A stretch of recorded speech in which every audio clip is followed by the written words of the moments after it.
is done. The assessment will have to translate to a report. The report has to be consulted by a committee, and then the finance committee will have to approve the budget that needs, or the funds that need to be transferred. It can't be just in one go that just because merely an assessment is done, funds are transferred. Then if that be the case, then Tamil Nadu government has already done an assessment of what's happened in Ambuttur. No, but is that being reasonable? Because the floods took place in the month of December. We're now several months down the road. Why does the state government feel compelled to go to the Supreme Court? Doesn't that actually say that, it's a serious problem, and who's suffering ultimately? People on the ground. Absolutely. See, there are two things that we'll have to look at. One is an emotive issue. Apart from what money needs to be paid out, for me, irrespective of what my dwelling size is or what the size of my business is, but my livelihood is affected. When such livelihood is affected, I think all politicians, irrespective of sans party lines, will have to be responsible and act to it first. What the central government has done is Ms. Nirmala Sitharaman, the finance minister, the defense minister, Rajnath Singh were present immediately. They were dealing with the emergency issues right away. So to answer the emotive issues, they were present at first. Okay, whereas just one second, sir. I just want to bring in other panelists onto this as well. Mr. Saravanan, the point being mentioned by the centre is, in fact, by the finance minister, Nirmala Sitharaman, is that 900 crores has already been released to the Tamil Nadu via the State Disaster Relief Fund, right? This has not been utilized formally, in fact, properly. She says, had they utilized this properly, much could have been averted. Besides, 5,000 crores was arranged to build stormwater drains in Chennai. Let them first release accounts for this. Why has the state government not released accounts? See, our Chief Minister, Mr. M.K. Stalin, had slammed the lackadaisical and callous attitude of the finance minister. He has today, in a public meeting at Tiruvannamalai, had said that he had spoken immediately after, during the aftermath of these debilitating, destructive cyclones. He had spoken to the Prime Minister. The Prime Minister assured the Chief Minister that, yes, I am sending the Finance Minister there and funds will also be released. This is the promise made by the Prime Minister. That is what our leader, Mr. M.K. Stalin, had said today. But only the Finance Minister came, no funds had come. It's a lie. When the Finance Minister says that they had arranged 5,000 crores, that's a lie. It is borrowed from the Asian Development Bank by the state government. Yeah, but of course, what about the fact that, but Mr. Saravanan, what about the fact that stormwater drains in Chennai were hardly built adequately? These had been assigned, these funds had been given when the last time around problems had taken place in Chennai and Tamil Nadu, right? The question is of accountability. If you want money, irrespective of where you've got money from, if stormwater drains and things and in infrastructure had not been built up, then how are you now asking for more money? That's the point. Again, the finance minister is wrong, and the BJP's propaganda that the state government has not built stormwater drains is again a blatant lie. I'll tell you why. Because in 2021, ever since we came to power, there was a flood in 2021. November 2021, Chennai was flooded for a small amount of rain. Chief Minister worked that the next rains coming, there will be not a single drop of flood in the city of Chennai. 2022, there were again heavy rains. There was not a single drop of flood in the city of Chennai. Then what happened in December 2023, I'm coming to it. Yes, Som, I'm coming to it. See, 2023 December, this is unprecedented rain. You and I could not have imagined that within 2 days, 50 centimeters of rain will pulverize the state of Tamil Nadu, the city of Chennai. No stormwater drain could handle 50 centimeters of rain. You can ask any expert. That is the situation. And to ensure, see, what is the BJP government supposed to do? The BJP government is supposed to release funds from NDRF. 58,000 crores are lying unused. Why the BJP government is not willing to give that money for the people who are suffering in the South Tamil Nadu and North Tamil Nadu? We wanted 27,000 crores. But fine, okay, you are not going to give that kind of money. You said, you promised that wait for the process to come completed. You spoke about the process, 7.1, the interministerial committee. The committee comes, looks at the damage, gives a report to the union government. Why the union government has not acted on that? Okay, one sec. Rajat Sethi, would you like to? One sec. Sir, there's no need to shout. We are hearing you perfect. No, it's not shouting. This is the anguish. No, This no, is the anguish yeah, of the but sir, common don't man. raise your voice. We are all hearing No, you, I'm sir, not very raising. clearly. It has to be raised, Vishnu. Mr. Saravanan, I'll come to you in a second. We are all friends on Yes. this program, sir. I share your anguish. People in the state of Yes, Tamil Nadu have that is- suffered so it has to immensely. be I'm expressed. sure we all So the BJP share the hears anguish this. of people in the Hears state. this anguish. Nobody wants our citizens to...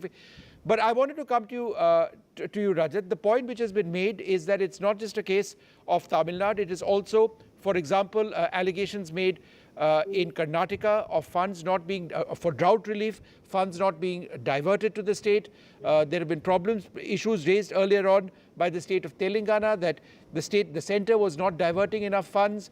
There's been a constant problem. Bengal also making the point that in their case, revenues from GST have not been given. So it's a different context. But the argument is the same, that the center is denying states of funds. How would you look at that?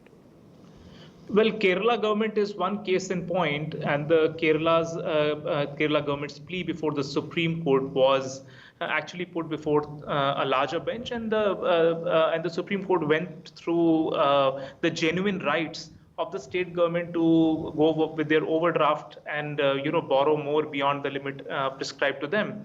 The Supreme Court looked into all the merits, both of the center and the state, and then said that it is primarily the responsibility of the state government to manage its finances. Vishnu, I have worked as advisor to 3 state chief ministers. I can tell you, across the length and breadth of India, our state finances are not managed with the level of professionalism that the central funds are managed. And there is lacuna, there is state capacity issue. And therefore, what needs to be done is not wake up 15 days before the polling. Tamil Nadu is going into polls in just 15 days. And I'm telling you, from the streets of Chennai, the biggest sort of anti-incumbency factor against the ruling DMK is that it did not manage professionally through proper governance the floods issue. Their ministers, their representatives did not even visit those constituencies. That is the heart of the main angst that the people are expressing against the ruling alliance of the DMK and the Congress in the state. This is why just 15 days before, I mean, are we all naive that we are not understanding that why did they pick this issue just 15 days before the state goes into elections? What were the 40 members of parliament doing in the parliament? Just 10 seconds. One second. Let me put that to Lakshmi Ramchandran, or the Secretary General of the Tamil Nadu Congress. Vishnu, 10 seconds. One second. No, Mr. Saravanan, Let in me order, answer that. please. Lakshmi ji, how would you reply to that these are issues which are being politicized right just before the elections? No, this is really funny. I don't know when he last visited the streets of Chennai. I can tell you because every morning, every evening, we are all on the streets campaigning and we are meeting the people. So in the streets of Chennai, people are saying that the central government is antagonistic to Tamil Nadu and they are not giving us our dues.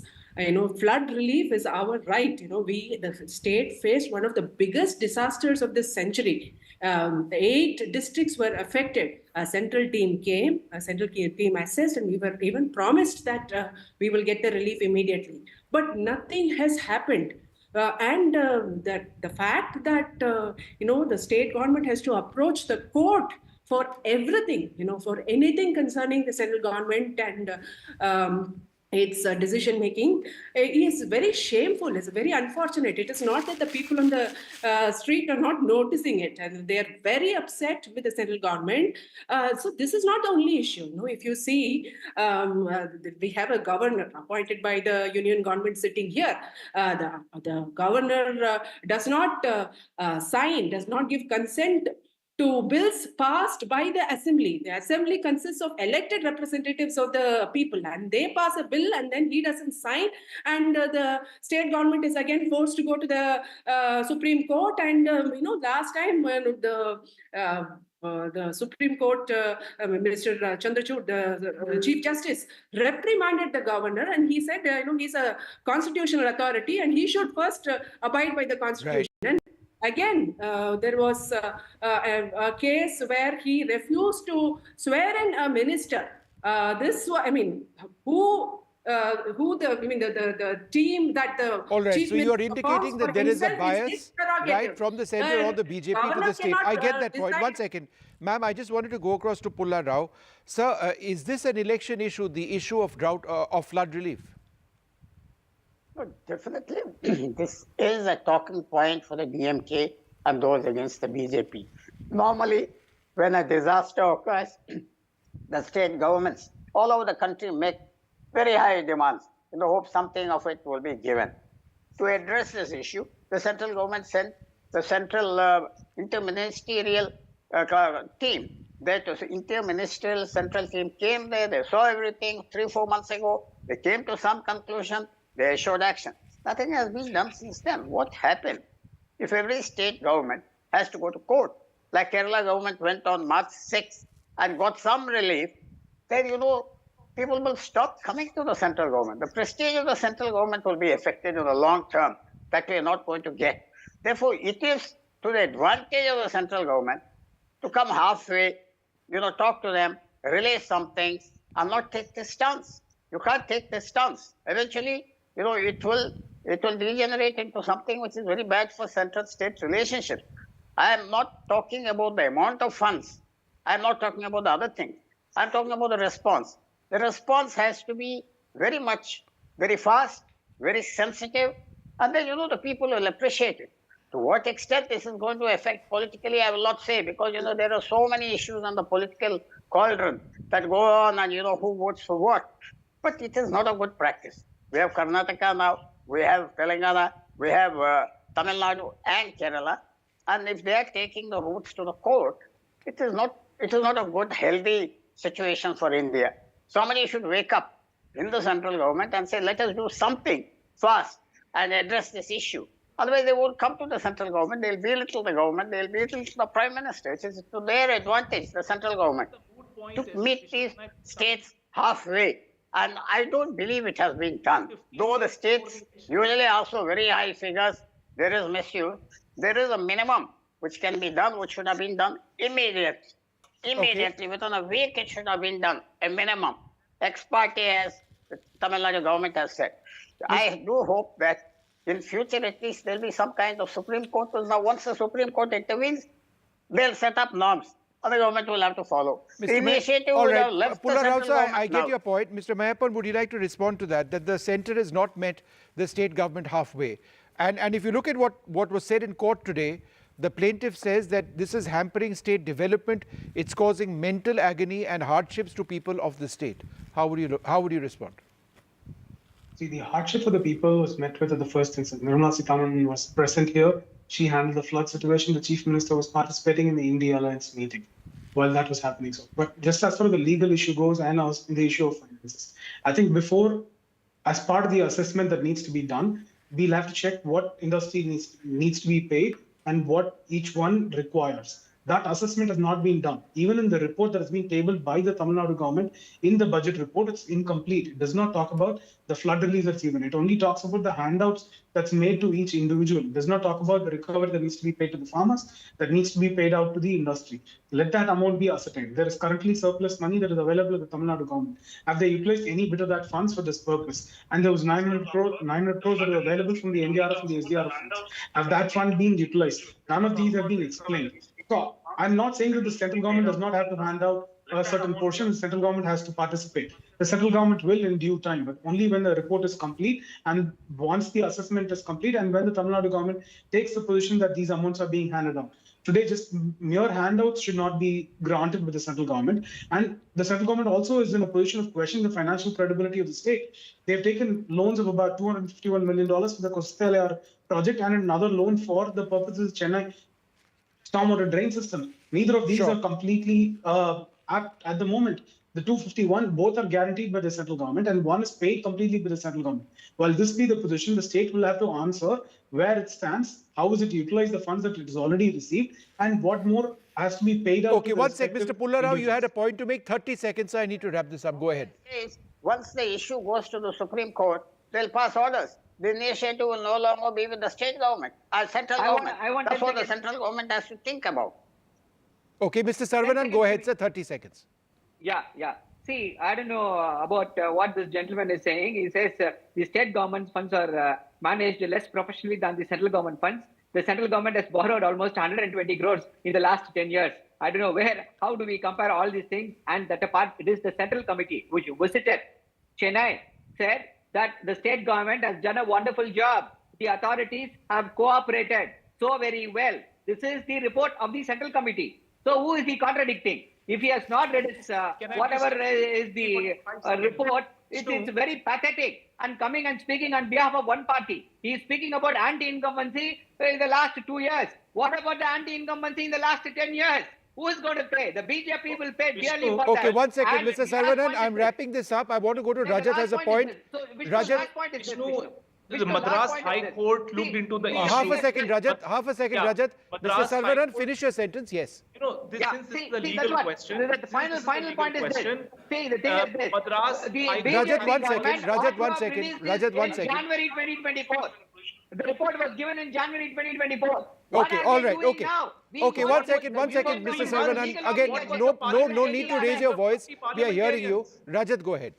See, the point is this issue went up even to Madras High Court. Madras High Court said that these funds are liable to be, sort of not reach the actual beneficiaries, and it will, feed into the corrupt system. And they said, and in fact, one of the justices actually proposed that the central government should step in and should actually do a direct benefit transfer to the aggrieved citizens. Do you want the case? I can Stop making a fool of yourself. I can tell you, it is the 19th of December 2023. What hogwash is this? No, 1 second. Everybody, we don't do it like Mr. Saravanan, Lakshmi ji. He has to be allowed to speak without you shouting on top of him. It just doesn't work like that otherwise. Finish your sentence. Lakshmi ji, I will come to you next. Justice Krishnan Ramaswamy, who made this observation in Madras High Court when this issue was brought in over there as well.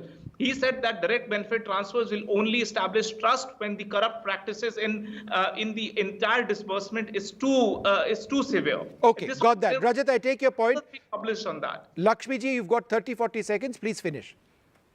No, the fact check of whatever he said right now has to be done.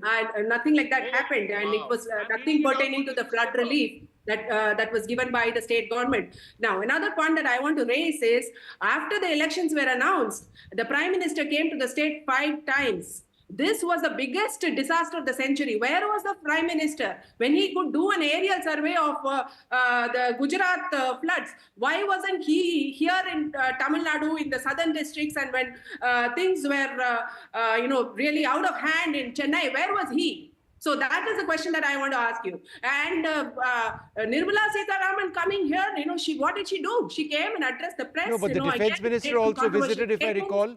The defense minister also visited, if I recall. What is the point? What is the end result? No, but what is the end result is this. Look. No funds. This is a desperate. Vishnu, there are no funds, Vishnu. 2 weeks before the election. No. It's fine. All right, okay, everybody, need to wrap this up. But certainly for people on the ground in Chennai, areas to the north and to the south, the inability of whichever government, whichever state, whichever part of the administration in protecting them against floodwaters, which increasingly become more and more severe, well, that's the larger issue that will remain unaddressed. Thanks very much for joining us on this. We're going to move on now. There's been a breakthrough at Vistara after a couple of days when we've seen more than 50 flights a day being cancelled. There is a chance of a breakthrough. Sources in the management of the airline tell us that they expect normal operations to resume by the weekend. But there's another side to the story as well, which we'll come to in a moment. But here's what the management is saying, because I did speak to some pilots also who have had problems with the management. As far as the management is concerned, normal operations by the weekend. Flight cancellations have been halved. There's been a virtual town hall between pilots and the management. The management has promised pilots a course correction. They've promised improved rosters for pilots and tangible changes in pilot rosters by May. Why is the issue of rosters important? I'll tell you in a moment. But almost 100% of the pilots, the management says, have accepted the new contract. The pilots have been promised growth once the merger with Air India completes, and that there will be opportunities to earn more once the merger is complete, and that there was no protest by pilots in this virtual town hall with the management. So that's one side of the story. But we've also reached out to pilots who have been affected by this crisis, and they say that it's not just about money, it's not just about the contract. While yes, the airline will get the normal number of flights, or pretty much the normal number of flights by the weekend, and the immediate crisis may be resolved, pilots are overburdened because of flight crew shortages. Everyone is just tired from flying. Pilots are upset at the new contract, but they knew that it was coming. Pilots are flying at the limits of what is allowed. There are health concerns in the airline. Pilots are exceeding their sick leaves and ending up with leave without pay. Pilots have been complaining of fatigue issues. And Vistara, in the case of complaints by pilots on the issue of rosters and on fatigue, does not believe its own pilots, preferring instead to follow some guidelines set up by software. So a couple of important issues over there. I'm joined by Sanjay Lazar, who's been tracking this very closely. Also, Mr. G.S. Bawa, who was formerly with the Airports Authority of India and with the Air Travellers Association. Thanks very much for being with us. Sanjay Lazar, let's look at the second part, because the issue of flight safety is important. We were talking about money, and that is an issue. But do you believe that ultimately the pilots who've had concerns, this has to do with pilot fatigue, which is the most important concern? Good evening, Vishnu. Thank you for having me again. And first of all, I think congratulations should go out to the management of the Vistara for having made the attempt. Yes. And reached out to the pilots. It's a great first step. I know the pilots are not happy with what actually transpired during the town hall today. But, like they say, small steps, you cross many miles. Safety is a major issue, absolutely right. Fatigue, and I think two of the points that the CEO touched on in his virtual town hall was, one was fatigue, one was poor rostering. And the third was, we haven't recruited enough or trained enough. Therefore, we're stretched too thin. And that is evident by, the amount of 787 pilots you've had, the amount of transfers you've done from Air India to Vistara. And I'm glad that, when you come out like this and speak openly to your people, there's definitely going to be positive moves. It's a concern that there is a fatigue factor, or, he says, people were too tired to fly so much. And I think they need to look at it, maybe curtail some flights, ensure everybody's getting enough rest. I know they won't breach DGCA rules, because the DGCA keeps a very sharp eagle eye these days. But safety is an issue. And, unless this bigger issue is sorted, Vishnu, I believe that stress is going to play a large part in the pilot's mind. After I was on your show yesterday, and I was fortunate to have, also had a chance to interact with, a former HR head of Air India. And he told me that, what is the cost of pilot? What are they asking for? 1 lakh a month. There are 50 of them. And that would be, about 6 crores a year. They've had 100 flights cancelled. Compensation itself would have gone over 10 crores. So that was a huge, learning for me on how this should have been tackled better. He said, look at the other parameter. Average insurance cost per pilot today, loss of license, is 2.5 crores. If you're losing 30 of these pilots or 50 of these pilots, or even 20, you're losing 50 to 60 crores of assets. So you need to look after them and talk to them like they've done, in a right step. I think fatigue is something that we need to look at very deeply, and I'm certain that they will. And I'm certain, the minister, the ministry, the DGCA are keeping an eagle eye on rostering as well as utilization. Mr. Bawa, the point that pilots are mentioning is that it's not as if they're coordinating together. It's not as if they have a union. They don't. Everyone is just tired from flying. And in the case of this particular airline, the allegation which has been made is that they are unable to take their leave when they need it. They have to schedule their leave in the beginning of the year. In other words, the system is so stressed that if a pilot has to take leave, then, the system starts falling. It starts to collapse in terms of pressure on the airline, and therefore pilots need to keep working. That's how they end up falling sick. Sometimes they need to take that sick leave because they have urgent commitments as well. Is this a larger concern about an industry going beyond Vistara, where there are too few pilots and yet the industry itself is growing massively? Mr. Baba, will you unmute yourself? Oh, all right. I am audible now, I hope. Yes. You are asking a very important question, and I have always believed that two P in aviations are very important. First P is pilot, and second P is passenger. Both are very, two wheels are very important in synchronization. Pilot should never be under stress, and passenger should not be stressed. And unfortunately, passenger is meant to be stressed, and pilots are now also being stressed. So then, if both are under stress, the system is going to face the music. But I have always believed that Vistara is a full-fledged airline. And if we look at their press releases a few days back, they were talking of strengthening the connectivity with France, and they have been awarded the best airline at the air show. And government has come into being, and government has mandated the bylaws for compensations of passengers. We are happy as a passenger that the government has put the DGCA for day-to-day monitoring, and there is a compensation laws are in place.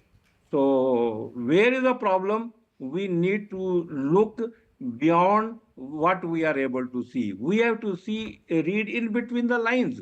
This crisis is not because of shortage of pilots, not because of any issues, but management issues. That's what I stress, management issues. Sure. I just wanted to go back to Sanjay. Sanjay, it's also true that there are upwards, as I understand it, of 5,000 pilots, trained pilots in this country who are unemployed. Yes. So why are they not actively trained by airlines? You know, their flight, their airworthiness, their flight, their insurances and their licenses renewed if required, and why are they not brought back into the fold?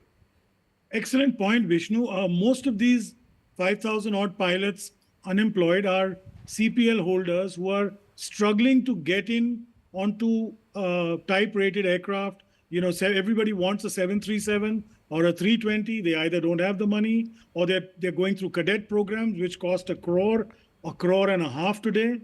And here's something radical that I'd use your show to reach out to, you know, even the ministry. If you're bringing in one expat pilot into the country, please make sure you get 10 of these CPL kids in some airline.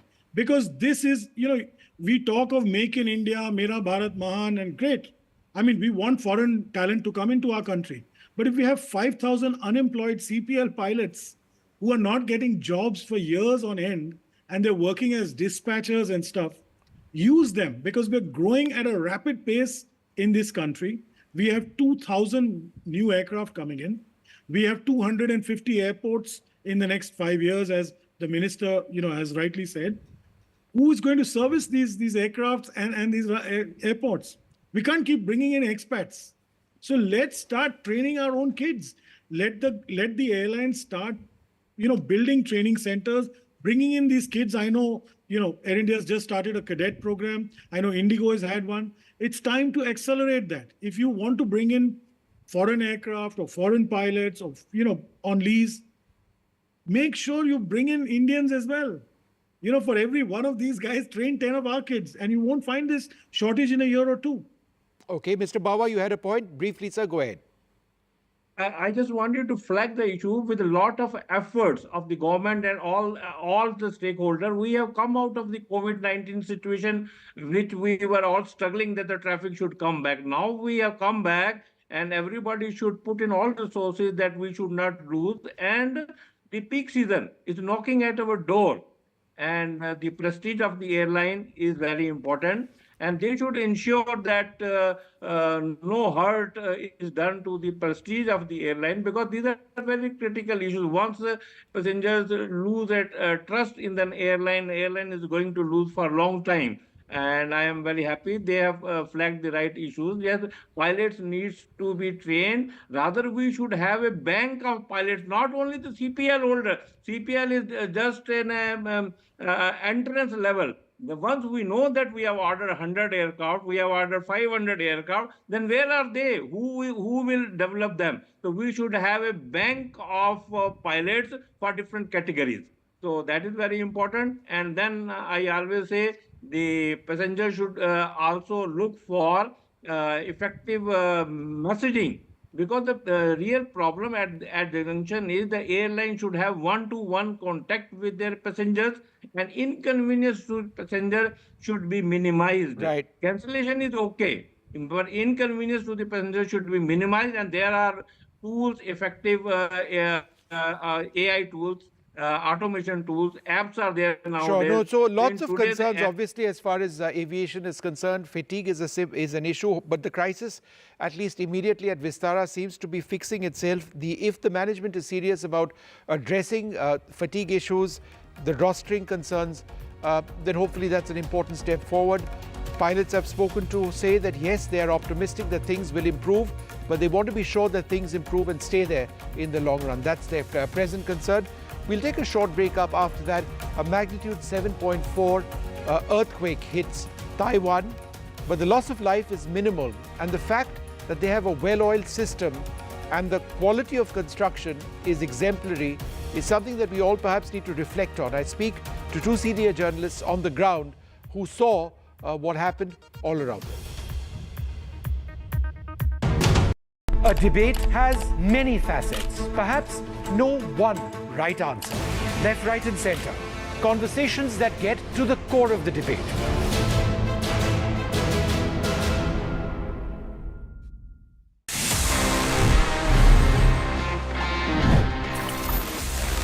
So guys, did you know कि any such phone is in existence? मतलब एक ही है तो of course आपको पता नहीं होगा. वैसे if in case you did, let me know by using the email. You know the address. It's tg@ndtv.com. But आपको बताने वाला हूँ एक real fact around the same theme of did you know. You know, आप यहाँ बैठे बैठे और I mean how the scientists figure out the distance, or I would say the precise distance between Earth and the Moon. ये use करते हैं ledgers को, और ये लेजर्स रिफ्लेक्ट होके आते हैं मून सरफेस पे.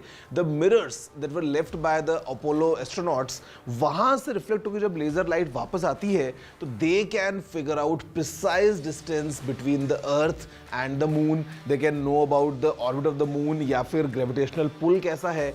मतलब just think about it. It is called lunar laser ranging. मतलब कितना इंटरेस्टिंग है ना कि tech is almost everywhere. All these gadgets kind of keep us connected. फिर चाहे हम एकदम हाई एंड रॉकेट साइंस की बात करें या बेसिक लेवल पे बात करते हैं, I think all around us we have multiple gadgets जो हमारी लाइफ्स को बहुत ज्यादा आसान बनाते हैं.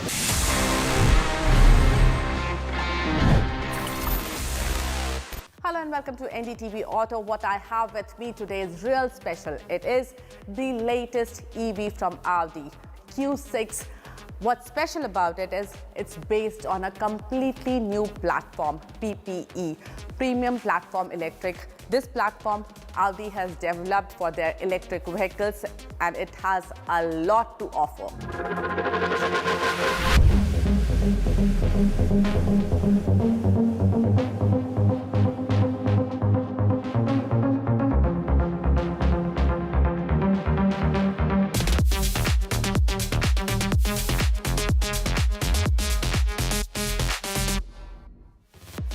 Company says the new platform PPE helps Audi Q6 E-Tron achieve 30% less energy consumption with 33% better system performance.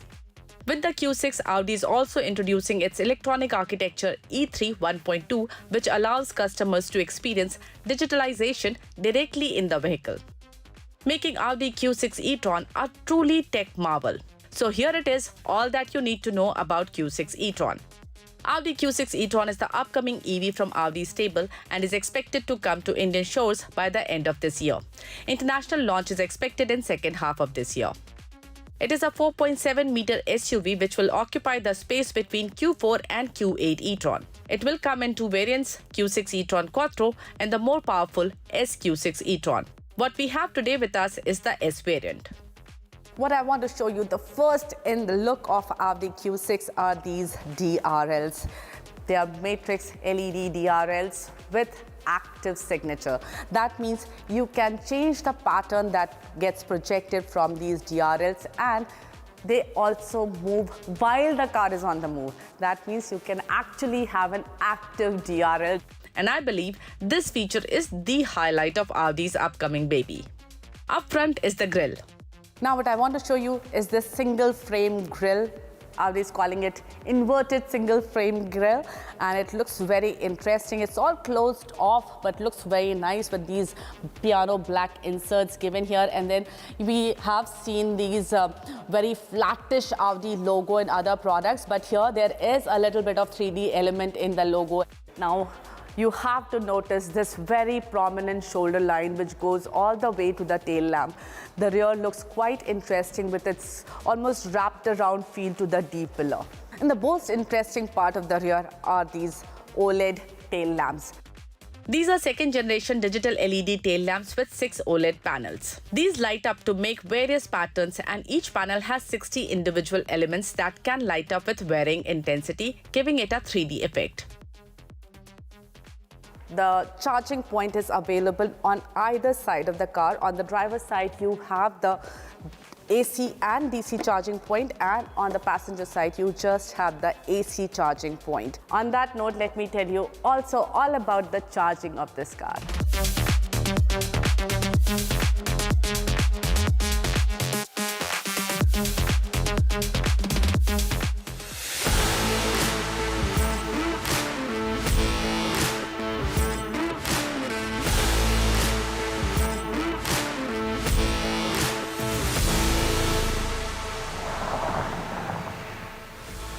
Audi Q6 E-Tron Quattro and SQ6 will get liquid-cooled 100 kWh lithium-ion battery pack, which will be assembled at Ingolstadt. This battery pack represents a significant advancement in technology, with Audi investing heavily in research and development to enhance its efficiency and performance. According to the company, the new cell chemistry enables a remarkable 30% increase. A massive earthquake has hit Taiwan, the most intense in 25 years. Significant damage with minimal loss of life, primarily because of the quality of construction of buildings and a well-oiled system of alerts. This was a magnitude 7.4 earthquake that struck at 8 a.m. local time. Earlier today, I spoke to journalists and news editors from Taipei on what happened around them. Well, to get an idea of what the situation on the ground was, it would have been a really frightening day in parts of Taiwan. In fact, most parts, certainly Taipei, the capital. I'm joined now by William Yang, is a freelance journalist there. William, thanks very much for being with us.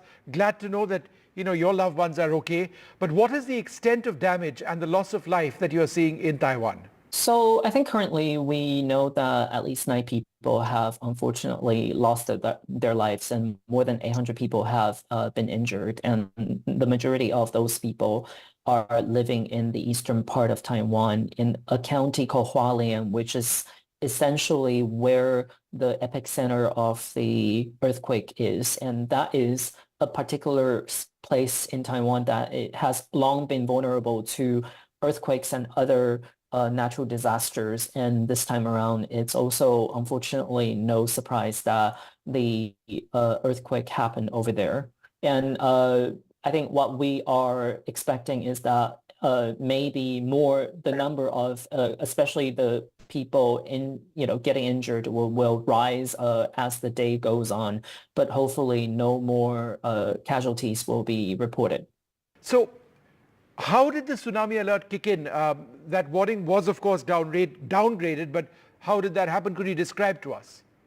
So essentially, the national warning system here in Taiwan will send out nationwide text messages to citizens and residents to warn them about the upcoming earthquake. But today, the message was sent in a spotty way, so people in certain parts of Taiwan, including the capital Taipei, unfortunately were not informed or notified about the earthquake before it actually struck. And then because the authorities on the East Coast start to observe some dramatic tiding pattern along the shores, and so that prompt them into activating the tsunami warning. But soon they realized that those are just more, I think, like stronger waves than usual because of the earthquake, but it's actually not part of the tsunami. But not further east from Taiwan's east coast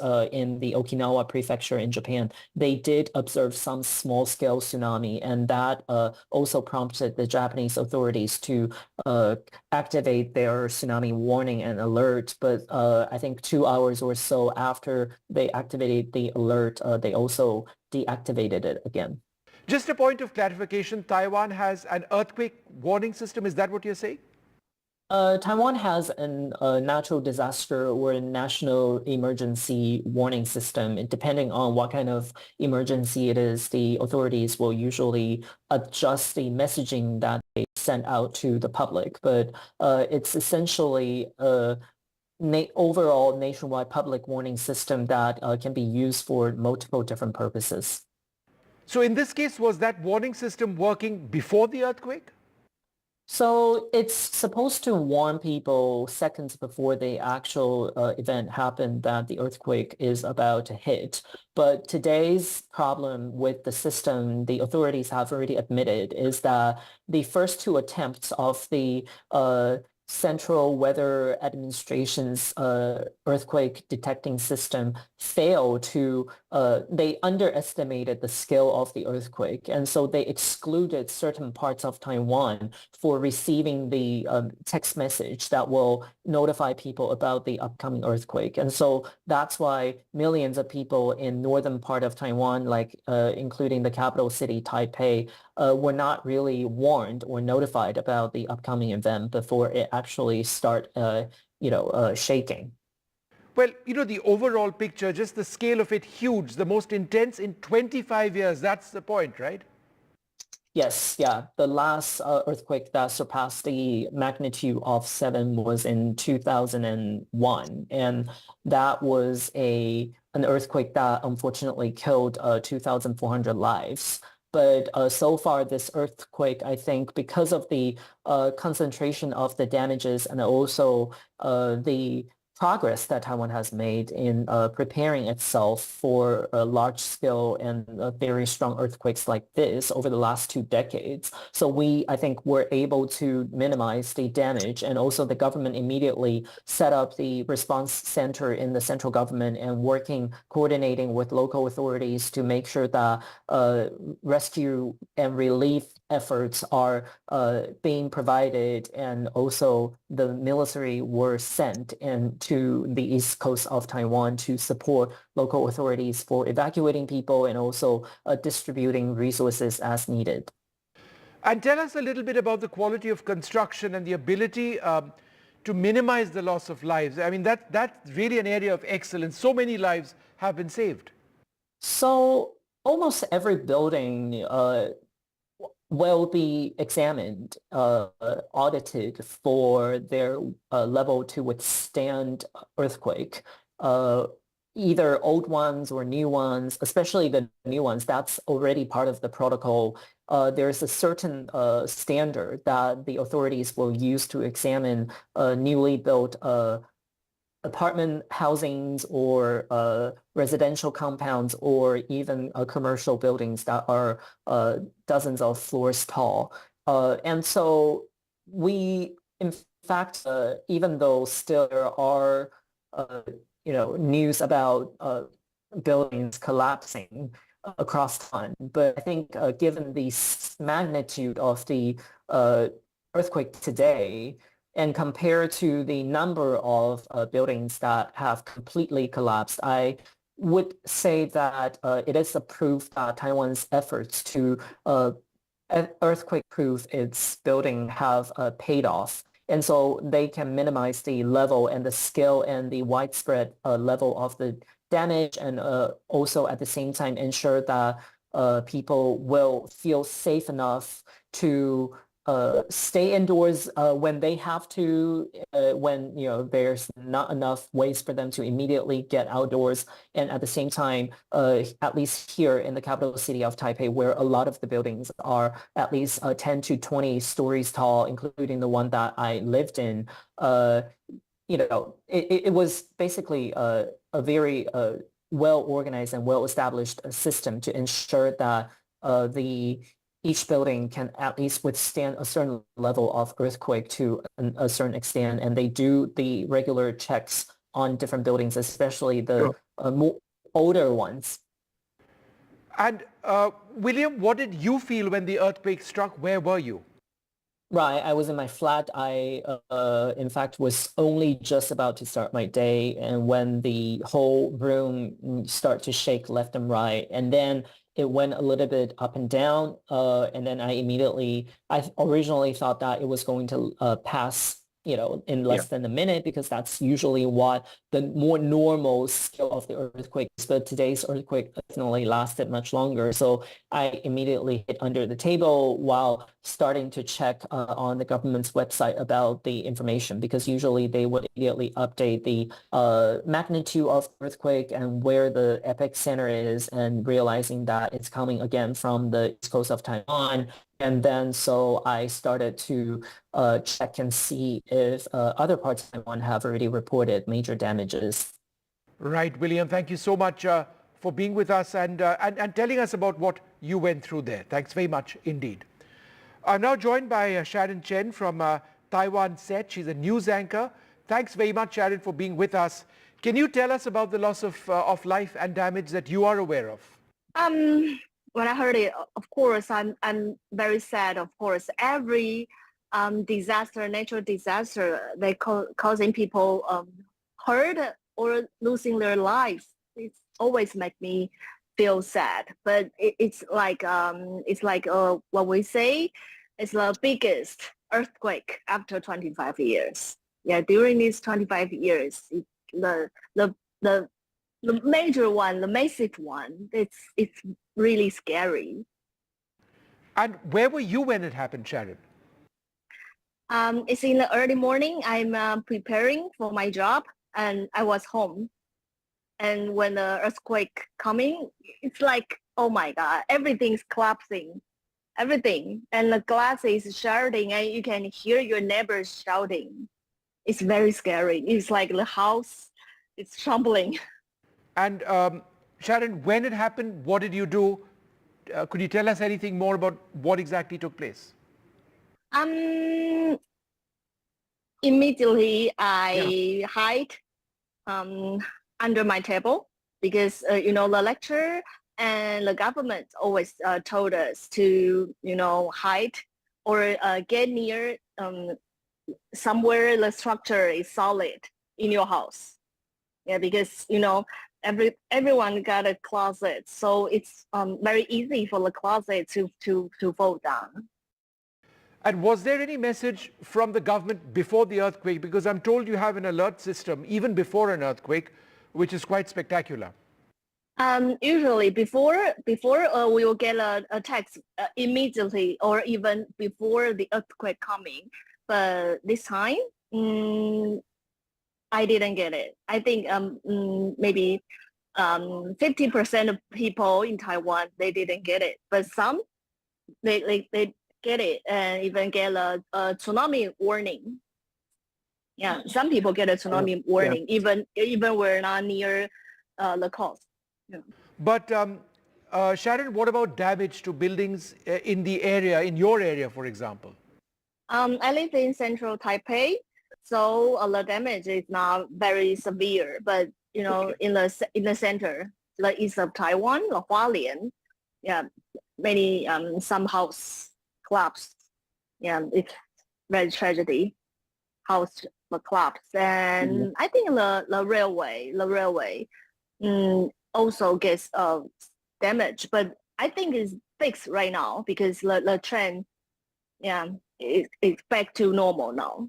And were you trained to deal with an earthquake when it does take place? Is that something, for example, that you learned in school? Yeah, because just like in Japan, in Taiwan, we facing earthquake. It's not very rare. It's like every year we need to facing different magnitude earthquake. Some big, some very light. But it's like it's not unusual. But So even for the kindergarten and elementary school, the kids, the teacher and they are being told to take them outside to the playground and wear a small helmet. Every kids have that. And for me, because we mentioned about 25 years ago, there's a major earthquake and the center is in the land. So it's massive, the destroy and the casualty, that's massive. But during these 25 years, the government told us to where to go, or even in your house, you need to find a solid place. Yes. To get that away from the closet or away from the glasses, because the land, even for the light, it will fall down. It will damage you. Yes. It's like a basic knowledge in every people in Taiwan. Right. Sharon Chen, thank you very much for speaking to us. Glad to know that you're fine, as are your friends and family. Thank you very much for telling us a little bit about what took place today. Some people say the metaverse will only be virtual. One day this lecture hall will be made of code, and driverless cars would be trapped in intersections. But even in this maze of the future, you can't wish away health. It's time to become more resilient.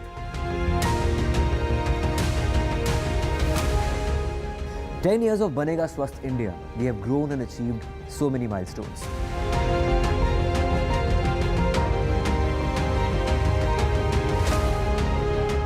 And now I have a plan to beat the urgency, to stop breathing with difficulty, to relieve getting choked with inactivity.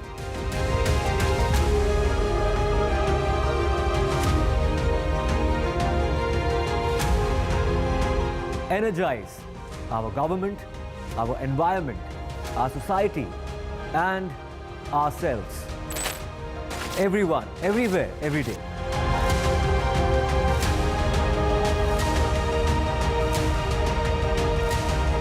Banega Swasth India, One World Hygiene.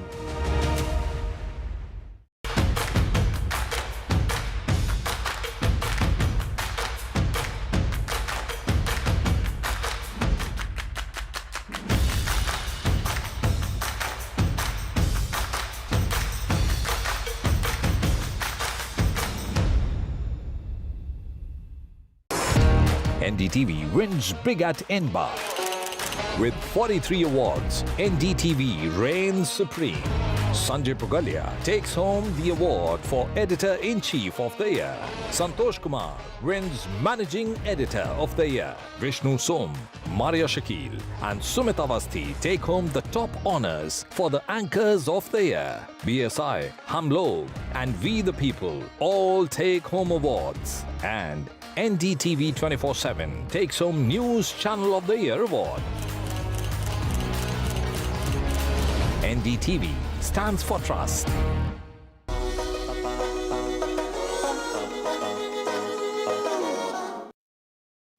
Can you give us a few, like say, three of your strongest takeaways of not to do's or to do's? Because it's a map you have to, parenting, you have to, it's a slow process. But the three things one can keep in mind even today in this very pressure-driven world, goal-driven world for our kids. Well, I think the main takeaway is that parents need to connect with their children, understand who their children are, and understand that every goal or every solution out there will not be tailor-made for your child. You have to attune to each child's essence and connect to who that child is. The second takeaway is connect before you correct. First, try to understand what's going on within the child. Their behavior is only on the surface, but underneath the behavior is a need that the child has that we have to help the child discover and solve. And number three is every reaction to your child is more about you than it is about your child. So if you want to really do this as consciously as possible, you have to examine your own reactions and understand where they are coming from. And number 4, the traditional ways of disciplining our children only create more harm. The main concern is this constant hunger for approval and significance from the outside world. Dr. Shefali, I had the chance to hear you on Super Soul Sunday talking to Oprah Winfrey. This is, she loves your work and the world gets to hear more about it through your public speaking and through all of this recognition that the work and your ethos is getting. Tell me about how you came to create this map of...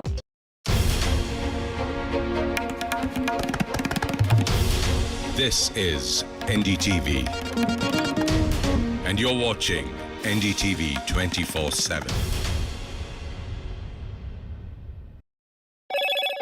Hello, Moto.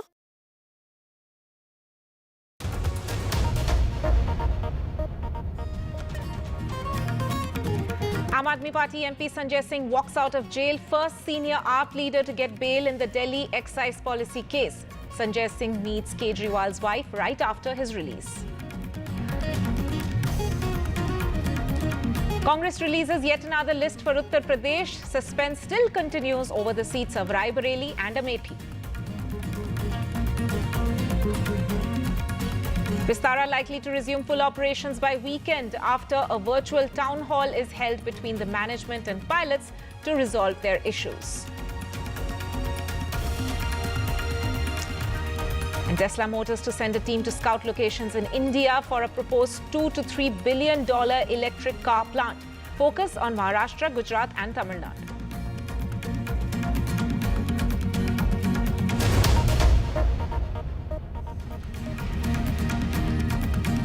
Right, our top focus, and in what comes as a shot in the arm for Aam Aadmi Party ahead of elections, Sanjay Singh, the party's MP, has walked out of Tihar jail. In fact, this comes as he's got interim bail in this particular case, and he's got bail after 6 months. Sanjay Singh, the first thing that he did right after coming out of Tihar jail was meeting Delhi Chief Minister Arvind Kejriwal's wife. This is, of course, the first top leader of Aam Aadmi Party who's got bail in the Delhi excise policy case.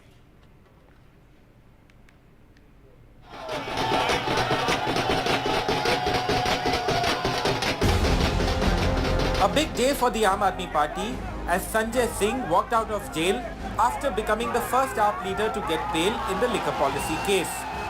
जब court में पूछा गया कि पैसा कहाँ है, money trail कहाँ है, प्रोसीड्स ऑफ क्राइम कहाँ है, तो ईडी का कोई जवाब नहीं था इस सवाल को लेकर. This comes after the Supreme Court pointed out that no money trail leading to Sanjay Singh had been found. After that, the ED did not oppose his bail.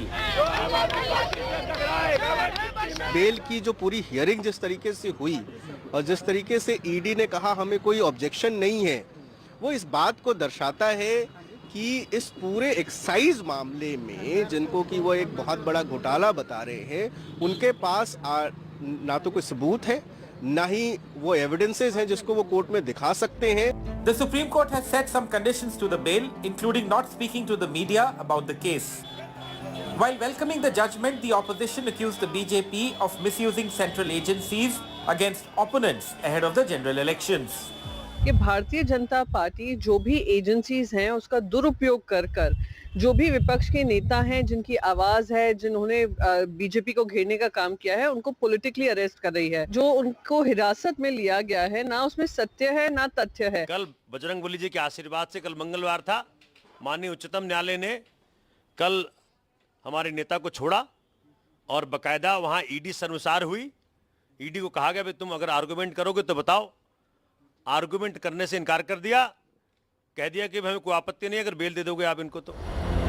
On Tuesday, the BJP had said that Sanjay Singh got bail only because the ED did not oppose it, and that disproves the autonomy of the agencies. वो तो उनको bell मिल गई और ED ने oppose भी नहीं किया. Courts independent है, वो जो भी निर्णय लेंगे. Though this is an interim relief, but the Aam Aadmi Party is looking at it as a major boost to their legal battle. But at the same time, ahead of the Lok Sabha polls, the release of Sanjay Singh is likely to give a fillip to their Aam Aadmi Party's poll preparation. With Aishwarya Jain and camera person Kanan Patra, this is Nukul Jashoria for NDTV. Staying with political news, and another Congress list has been released, this time focusing on Uttar Pradesh. The candidate for Mathura has been announced, and at the moment only 3 seats in which Congress has not yet declared a candidate. Those are of Prayagraj, Rai Bareli and Amethi. Now, of course, all eyes on Rai Bareli and Amethi, traditionally known as Gandhi bastions. But as we know, Sonia Gandhi is not contesting this time around from Rai Bareli. And Amethi seat, of course, as we know, since the last Lok Sabha elections, Rahul Gandhi has been contesting from Wayanad. The same case today as this time as well. He filed his nominations from Wayanad today. Let me go across to my colleague Tanishq for more. Tanishq, of course, 3 seats left, but everyone's asking the same question. Will it be Priyanka Gandhi who fights from either Rai Bareli or the Amethi seat? Well, Tanima, you know, this delay by the Congress of releasing the candidates, especially for the Rai Bareli and Amethi seat, is either it is a strategic delay or the Congress is in serious conundrum over who to place where. Because, out of the 17 seats in their quota, they have released for 14 seats. Only 3 seats are left, as you mentioned, Prayagraj, Rai Bareli and Amethi. Now, what we know from within the party sources, and in fact, Uttar Pradesh unit also said it on record that they want the Gandhi family to fight on their traditional seats, that's Rai Bareli and Amethi. But of course, it is of course the Priyanka Gandhi's name that is coming up again and again. So of course, it could also be a strategic delay by the Congress, or the Congress could also be in conundrum, because the Rai Bareli seat goes in the latter. There are 7 polls. It goes to the polls in the latter half of the Lok Sabha elections. So of course, a lot of speculations over when will Congress release the list. But another important point here is, of course, of the Ujjwal Raman Singh. He joined Congress yesterday. He has been an MLA from Prayagraj. It was expected, it is still expected that his name will come up for Prayagraj. But in this list, there was no name for Prayagraj. So another interesting aspect over there as well. Yes. Right. Tanishq, thank you so much for bringing us the latest on this. Shifting tracks now, and the Kachativu row refuses to die down. Now, the MDMK founder, Vaiko's fresh charge at Congress. Vaiko has said that Congress betrayed Tamil Nadu in every front back then. This is, of course, his reaction on a political storm that has been kicked up by this 50-year-old pact. And remember, MDMK, of course, is an ally of the DMK as well as the Congress. Listen in to what Vaiko had to say.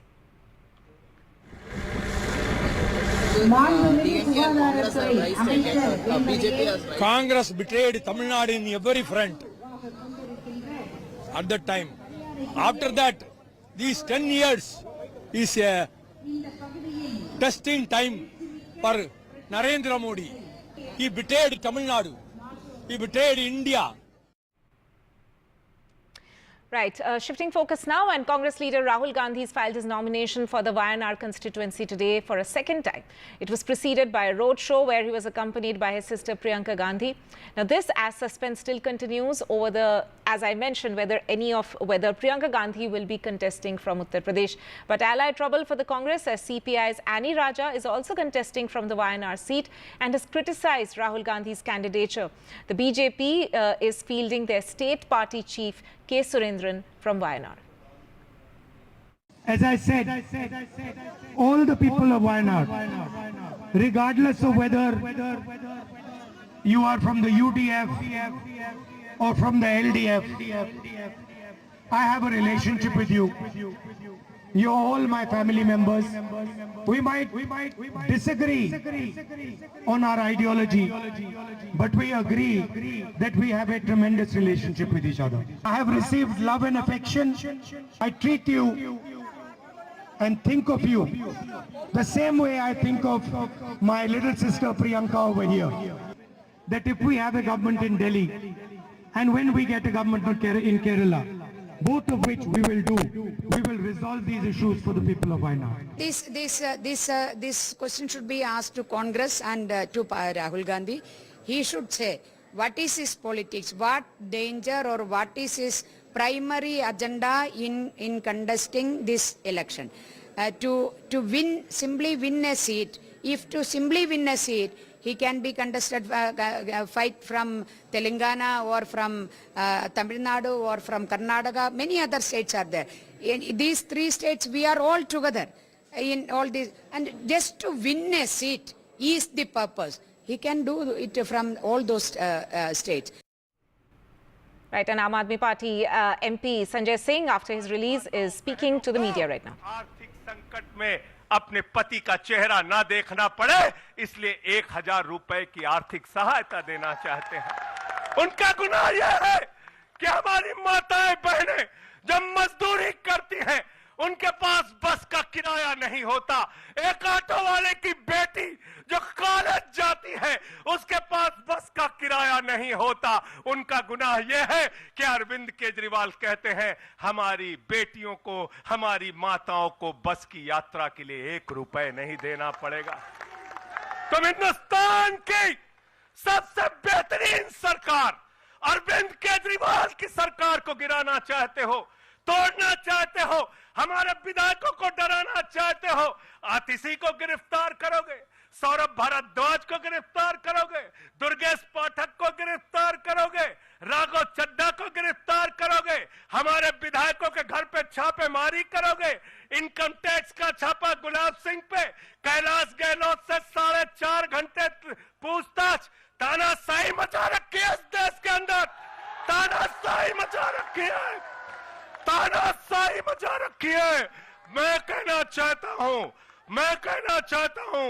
6 महीने jail में रह के आया हूं, 6 महीने jail में रह के आया हूं। नरेंद्र मोदी जी, कान खोलकर सुन लो, आम आदमी पार्टी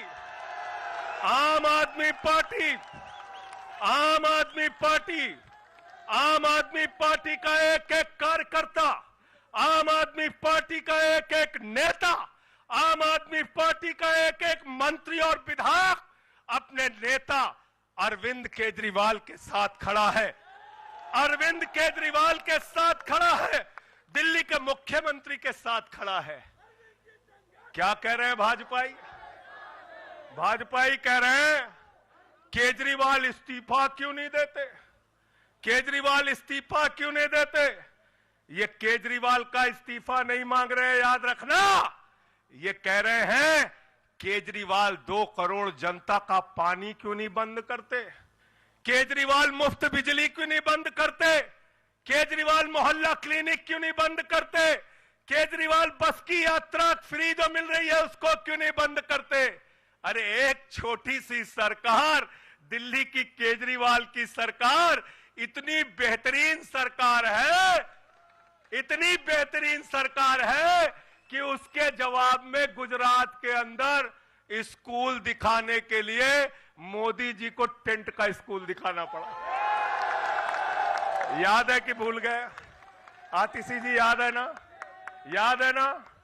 याद है ना? आप एजुकेशन मिनिस्टर हैं, आपने देखा होगा। हमारे कार्यकर्ताओं ने कहा अच्छे स्कूल बनाएंगे, अच्छे स्कूल बनाएंगे। जहां पर मुख्यमंत्री थे नरेंद्र मोदी जी, उन्होंने कहा केजरीवाल के टक्कर का स्कूल हमको दिखाना है, तो उन्होंने कृत्रिम स्कूल तैयार किया, टेंट वाला स्कूल तैयार किया। हमने दिल्ली के अंदर टेंट वाले स्कूल की जगह एयर कंडीशन कमरों का स्कूल तैयार किया, और नरेंद्र मोदी ने 25 Right, that was AAP MP Sanjay Singh, of course, addressing his first press conference right after walking out of Tihar jail as he got bail in the Delhi excise policy case. Shifting focus now to Bengal, and North Bengal region in the state will be the first to vote on April 19th as India's general elections get underway. But with just few weeks to go before the elections, a massive storm has hit the region, with several homes being blown away and people's lives being disrupted. Now, locals say there's a delay in relief reaching those who need it.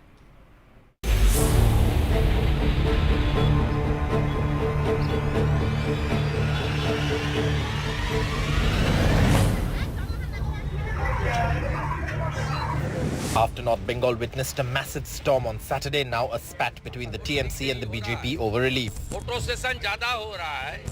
Chief Minister Mamata Banerjee rushed to the spot immediately, but came under attack from the BJP. With the model code of conduct in place, only the administration can announce relief and rehabilitation measures. The BJP said she was there just for a photo op.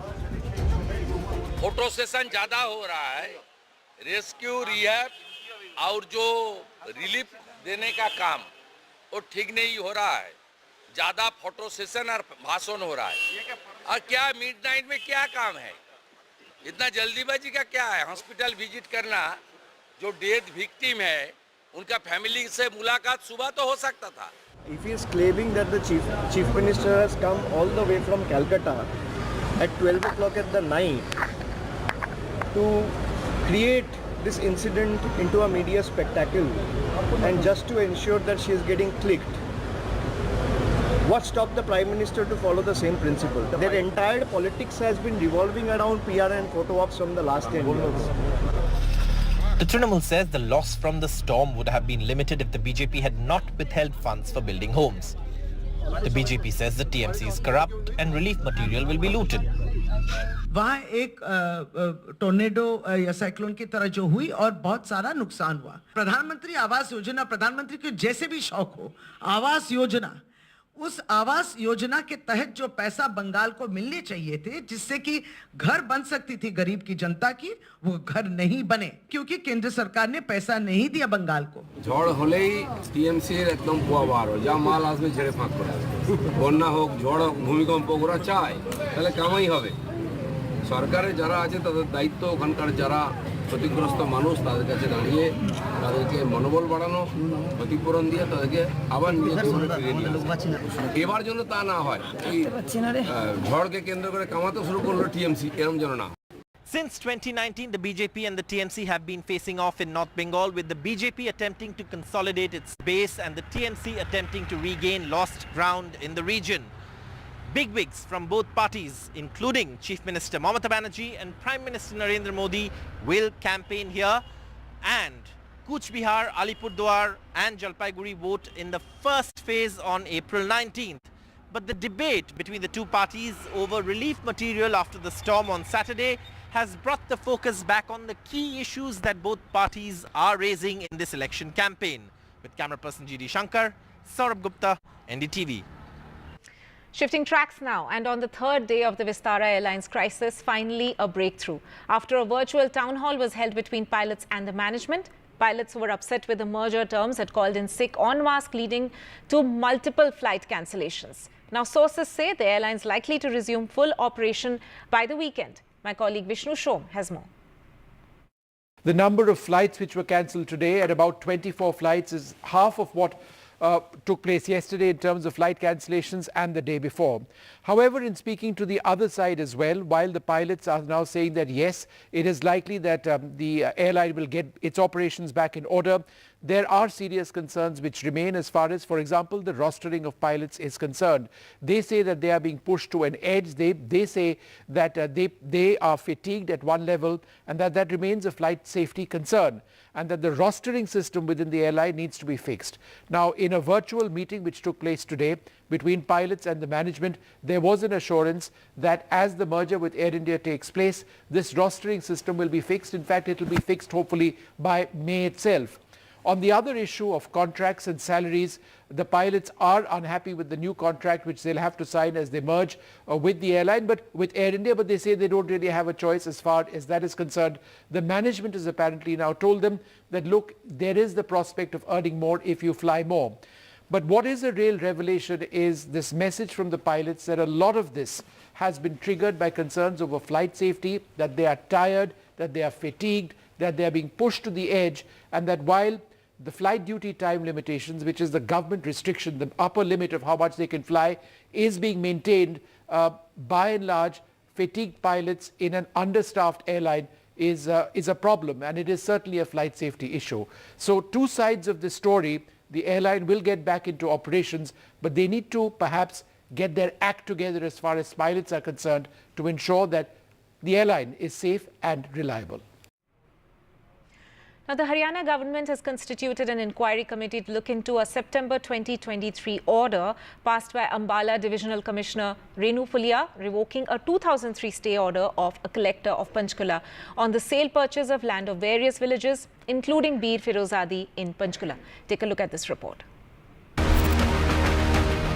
An alleged murky land deal has brought Divisional Commissioner of Ambala under scanner after she passed an order revoking a 21-year-old stay, thus allowing the transfer of 14 acres in Panchkula.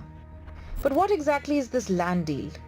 The land in question is inherited by legal heirs of erstwhile King Bhagwant Singh, who owned 1,396 acres near Panchkula. Ambala Divisional Commissioner Renu Fulia in her order had observed that Prithvi Raj Chabra, his sister Shashi Gulati and Sunil Kumar Gulati, both former IAS officers, were absolute property owners in the revenue record. They had bought the land from the legal heirs of Bhagwant Singh. She revoked a stay imposed by Collector Agrarian dated September 18, 2003 on the transfer of land. Then, 2 sale deeds were executed for selling land to Fulia's husband and son. Scam भी आप गलत कह रहे हो इसको। एक उन्होंने मांगी हमसे परमिशन बेचने की, वो परमिशन क्योंकि परमिसिबल एरिया में लैंड थी उनकी और उनकी सिस्टर ने जो ली हुई थी और उसकी रजिस्ट्री हुई थी उनके नाम पहले, तो वो भी उनको मैंने परमिशन दे दी। कोई स्टे का इसमें कोई चक्कर नहीं था। ये मैंने ऑर्डर किया सितंबर 2023 में। The issue came to light when the Deputy Commissioner of Panchkula District wrote to Financial Commissioner Revenue seeking guidance in this matter, and on March 29, the government immediately instructed the revenue officials to stop registering and transfer deeds. And a committee headed by 2 IAS officers was set up to probe the entire case. Haryana has a past of murky land deals which has ended in ruining the career of politicians, and ahead of polls, the opposition will exploit this to discredit the government's track record in checking corruption. With Mohammad Ghazali, Bureau Report, NDTV. Now, in these high-stress times, here's a fun way to de-stress and let off steam. Rage rooms. Have a look.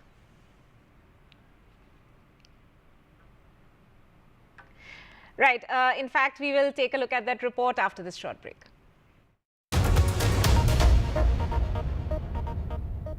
Brought to you by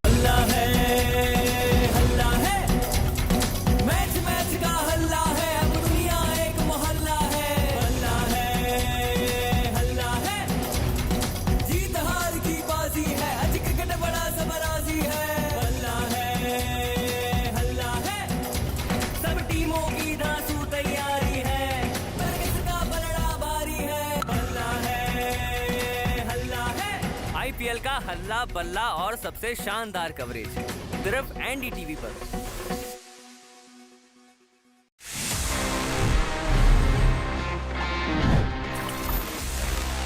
Friends, it's time now to move towards the last section, by far my favorite section of this episode, क्योंकि यहाँ पे I get to answer your questions जो भी आपने पूछे होते हैं. Let's see kind of questions we have this week और क्या मेरे पास उन सभी के जवाब हैं भी या नहीं.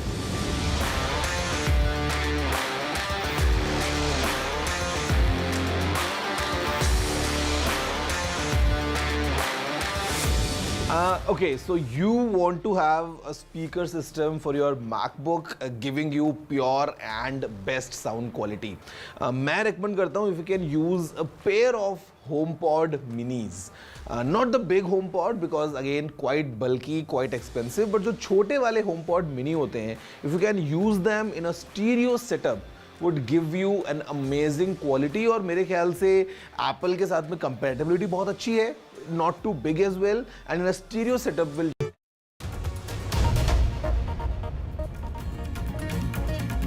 Welcome back. Now, the latest rage in Mumbai are rage rooms. Take a look at this unique way to distress. Destroy, decimate, disintegrate, damage, demolish, devastate all you can. This is Mumbai's first rage room. And pardon the pun, it's already a big hit. A half-hour break from the stress and rage of your life will cost you up to 1,500 rupees. But for many, it's a blast. कि आपने रोज़ाना ज़िंदगी में देखा होगा, कभी कभार ना हम गुस्से में खुद का मोबाइल या घर के कुछ सामान हम तोड़ देते हैं, लेकिन हम ये नहीं सोचते कि उसका परिणाम क्या होगा, क्योंकि उससे हमारा ही नुकसान है। आपकी 50,000 की 1 लाख की टीवी है, आप 50,000 का 1 लाख का मोबाइल अपना तोड़ते हो, तो इससे अच्छा यहाँ आके 1,000-1,500 दे के आप जितना चाहिए अपना गुस्सा निकालिए। वहाँ 1 मिनट आपको लगता है आपका मोबाइल तोड़ने, वहीं 1,500 में आप यहाँ पे आधे घंटे में जितना चाहिए उतना चीज़ें तोड़िए। फील होता है ना कि आदमी मतलब घर पे टीवी तोड़ता है, कुछ घर का नुकसान करता है, उससे अच्छा कि आप यहाँ पे आएँ और अपना मतलब गुस्सा यहाँ पे निकाल सकते हैं आके। This escape from reality is located in Mumbai's Sakinaka and is not the first in India. The others are in Delhi, Chennai, Hyderabad and Bengaluru. But not all come here to vent their anger. Some come here just because they think it's fun. कुछ आते हैं यहाँ पे कि उन्होंने ये सोचा कि आज तक मैंने ये चीज़ें की नहीं है, तो चलो मैं कुछ पहली बार करता हूँ, तो एक्सपीरियंस के लिए भी आते हैं, कुछ नई चीज़ें ट्राई करने के लिए भी आते हैं, तो कुछ आते हैं फैमिली अपने फैमिली मेंबर्स के साथ आते हैं। But while this legal distraction may work for some, is it really healthy? Raise room short term में एक अच्छा कंसेप्ट है, बट ऐसा नहीं है कि अगर आपको बहुत गुस्सा आने की प्रकृति है या आपको वैसी विकृति है तो आप रोज़ रेज रूम में जाएंगे और आप पूरी तरह ठीक हो जाएंगे। बट वन ऑफ इवेंट के लिए मान लीजिए आपको बॉस ने कुछ कह दिया ऑफिस में, आपको ज़्यादातर गुस्सा नहीं आता है, बट बहुत चीज़ें चल रही है ऑफिस में और आपको वो गुस्सा एक्यूमुलेट हो रहा है, आपको कहीं निकालना है, तो एक फ़न तरीका वो निकालने का, मतलब ये रेज रूम हो सकता है। So while it may not work for those with serious anger issues, rage rooms like this hope to help people fight the stress and frustration of everyday life, avoiding conflict and road rage in real situations. With Sunil Singh, Bureau Report, NDTV. International news. Some news related to Tesla now. According to reports, Tesla Motors this month is planning to send a team to scout locations in India for a proposed $2 to $3 billion electric car plant. According to sources, Tesla executives are in close touch with Indian government authorities, and the focus is on Maharashtra, Gujarat and Tamil Nadu.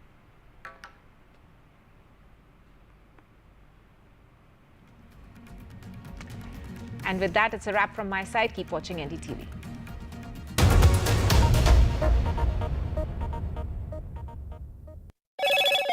Hello, Moto. Motorola, India's best 5G smartphone brand.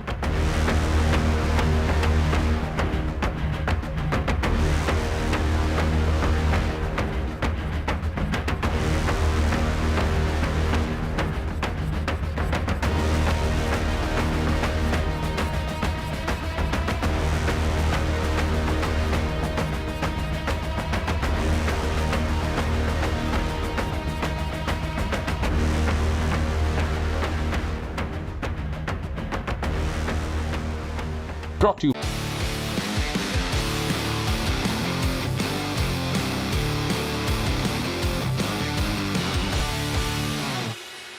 Hello and welcome to NDTV Auto. I'm here in Jaipur for Volkswagen brand conference, and they have made a slew of announcements here. Let's talk more about them with Mr. Ashish Gupta, brand director, Volkswagen India. You know, you have again changed the lineup of Taigun. What was the purpose behind it, and will that make things simpler for people? No, I think, the endeavor has been, and if I take you back 2 years when we introduced the Taigun, we introduced it on two-line structure, the dynamic line, which was basically based on the 1 liter, and the performance line, which was based on the 1.5 liter. Over the period of time, what we have also realized is that customers are not differentiated by, engine types. Customers are more and more moving towards style differentiation. What kind of a style appeals to me and what kind of a style does not appeal to me or appeals to another set of customers.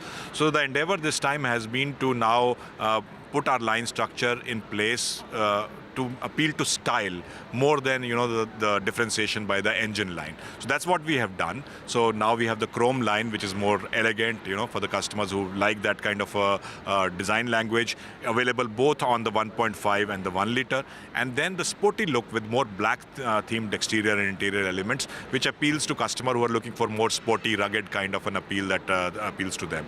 So that's why today we have launched the GT Plus Sport on the Taigun, and also the GT line, which actually brings the GT-ness of our cars into the 1 liter lineup as well with the GT line. Does this impact pricing? Yes, of course. If you look at the GT line is now has all the GT elements, including 17-inch wheels, including 6 airbag standard, including the black elements in the exterior and the interior, at a price point which is between the high line and the top line. Yeah, so it's a much more accessible, affordable GT. The other big announcement is about ID4, and we have seen ID4 earlier as well.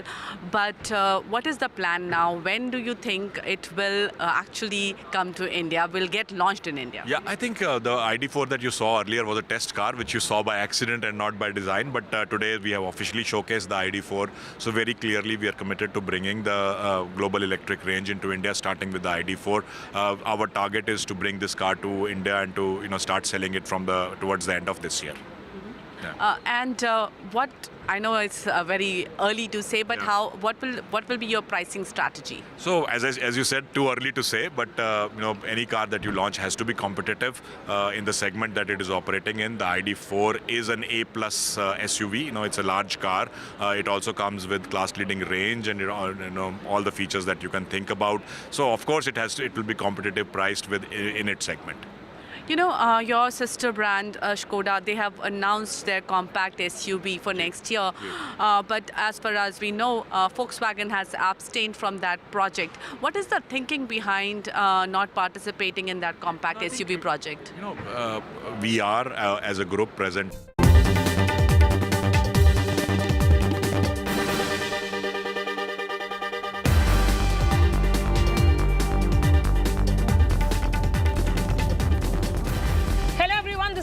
Decides, and I'm Maria Shakil. The Delhi unit of BJP has sent a defamation notice to Aam Aadmi Party leader and Minister Atishi.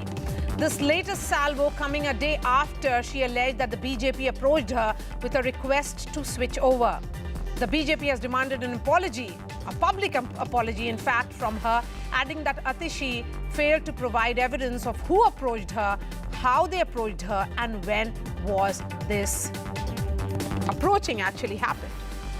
Remember, Atishi, while addressing a press conference, had said that the BJP had approached her through someone very close and that they have threatened that if she does not switch over, then ED, Enforcement Directorate, will arrest her within a month. Meanwhile, in a relief for the Aam Aadmi Party, Party MP Sanjay Singh today walked out of jail. The Aam Aadmi Party is undergoing a crisis and the BJP is leaving no stone unturned to target the beleaguered AAP. So the question we ask on the show tonight, is this slugfest between the BJP and the Aam Aadmi Party about probity, or is it pure tamasha, keeping in mind the elections? First, the reactions.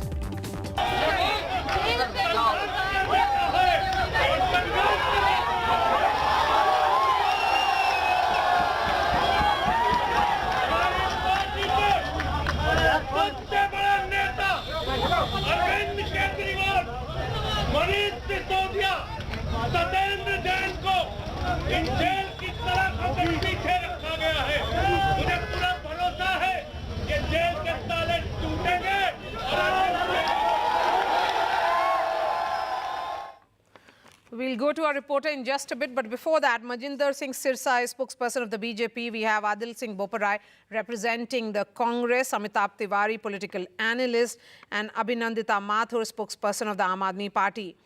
Mr. Sirsa, beginning with you, certainly this is an imagery which would not please the BJP with one of its, strong spokespersons or faces of Aam Aadmi Party, Sanjay Singh, out of jail. And he will be bringing that narrative of how the BJP has been allegedly misusing institutions. How much of a headache will it be?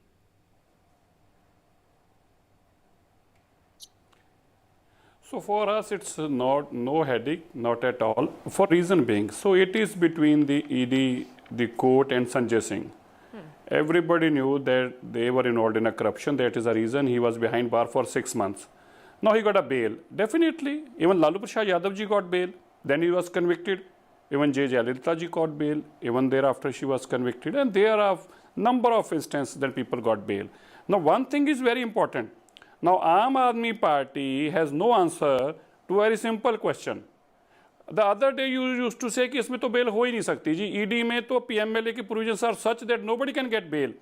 Now, when the same Justice Khanna has denied bail to Mr. Manish Sisodia, saying that we have a credible evidence and there is a money trail of 338 crore rupees. Even his curative application was also dismissed. And the same justice gave bail to Sanjay Singh. So one thing is very clear, that there is a sufficient evidence, there is a money trail found in Manish Sisodia case. Manish Sisodia was a deputy chief minister and he was denied bail. Now, they cannot say go to the public and say, देखिए इसमें तो bail होती नहीं है. And people will ask them कि संजय सिंह की bail होगी ना? तो बताइए फिर मनीष सिसोदिया जी की bail क्यों नहीं हुई? बताइए अरविंद केजरीवाल जी की bail क्यों नहीं हो रही? So, to say that the other leader is not getting bail will be based purely on evidence now. You know, I was listening to Mr. Sirsa and actually for a second I lost him only because I thought that he was making absolutely no sense. That is because, you know, he's simplifying it in a way that, अरे तुम्हें बता दो bail क्यों नहीं हो रही?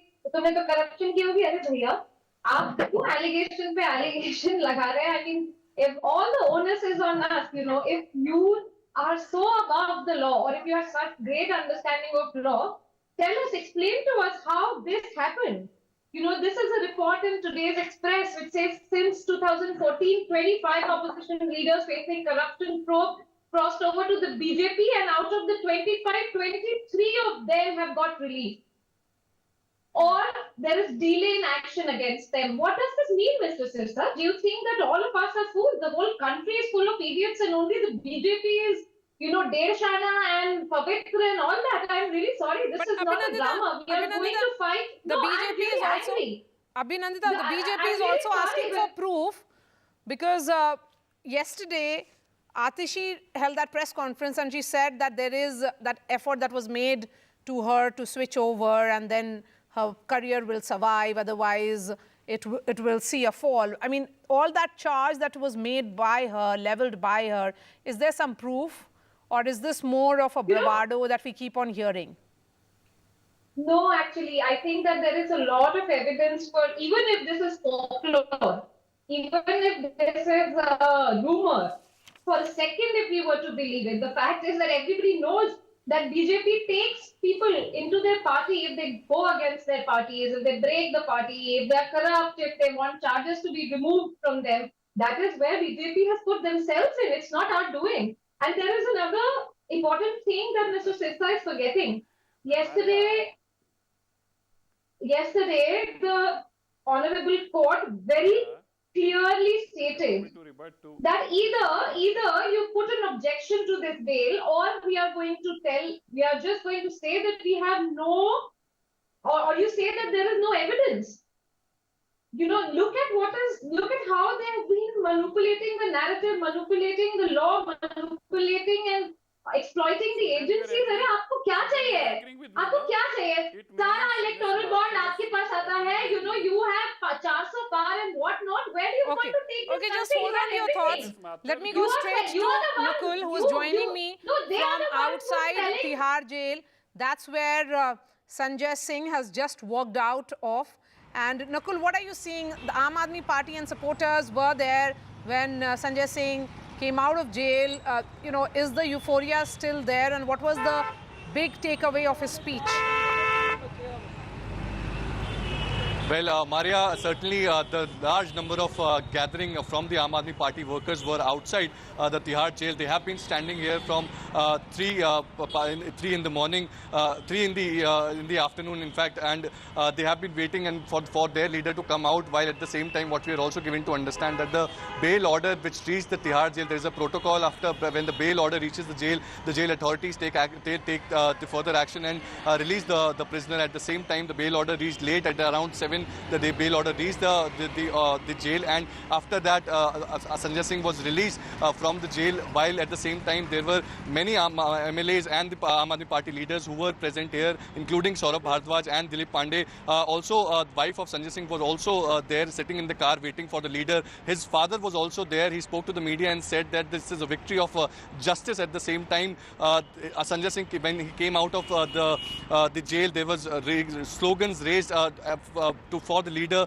He came out of the jail and stood on his car and showed the victory sign. At the same time, he was waving to the Aam Aadmi Party supporters. There were a gather large gamut number of Aam Aadmi supporters who were standing outside this particular Tihar jail, and he was released. In fact, after 6 months, it was a long battle for Sanjay Singh. Nevertheless, after 6 months, he has got some relief in respite from the Supreme Court and has been released. And today he walks out of jail. And this also is also the beginning of the Lok Sabha campaigning for the Aam Aadmi Party. Remember, Sanjay Singh is also contesting, and he's the key leader in this particular party, where in the campaigning for the Aam Aadmi Party is also going to start from here on. But at the same time, Maria, there is a continuous battle between the Aam Aadmi Party and ED in the court. At the same time, what we know so far is that national convener Arvind Kejriwal still continues to be in the jail. So it remains to be seen if the Aam Aadmi Party is happier at the same time. But today, what we saw outside the Tihar jail, there were immense euphoric people who were chanting slogans and were excited that their leader has come out of the jail and walks out after 6 months. All right. So how will Aam Aadmi Party's campaign now pan out with their primary face Arvind Kejriwal behind bars, the Deputy Chief Minister in jail? Now perhaps this is relief for Aam Aadmi Party. But, politically speaking, Amitabh Tiwari, can there be sympathy for Arvind Kejriwal and this coming together of AAP and Congress in Delhi? How much of, number crunching will the BJP have to do now? See, the BJP won the 2019 Lok Sabha elections.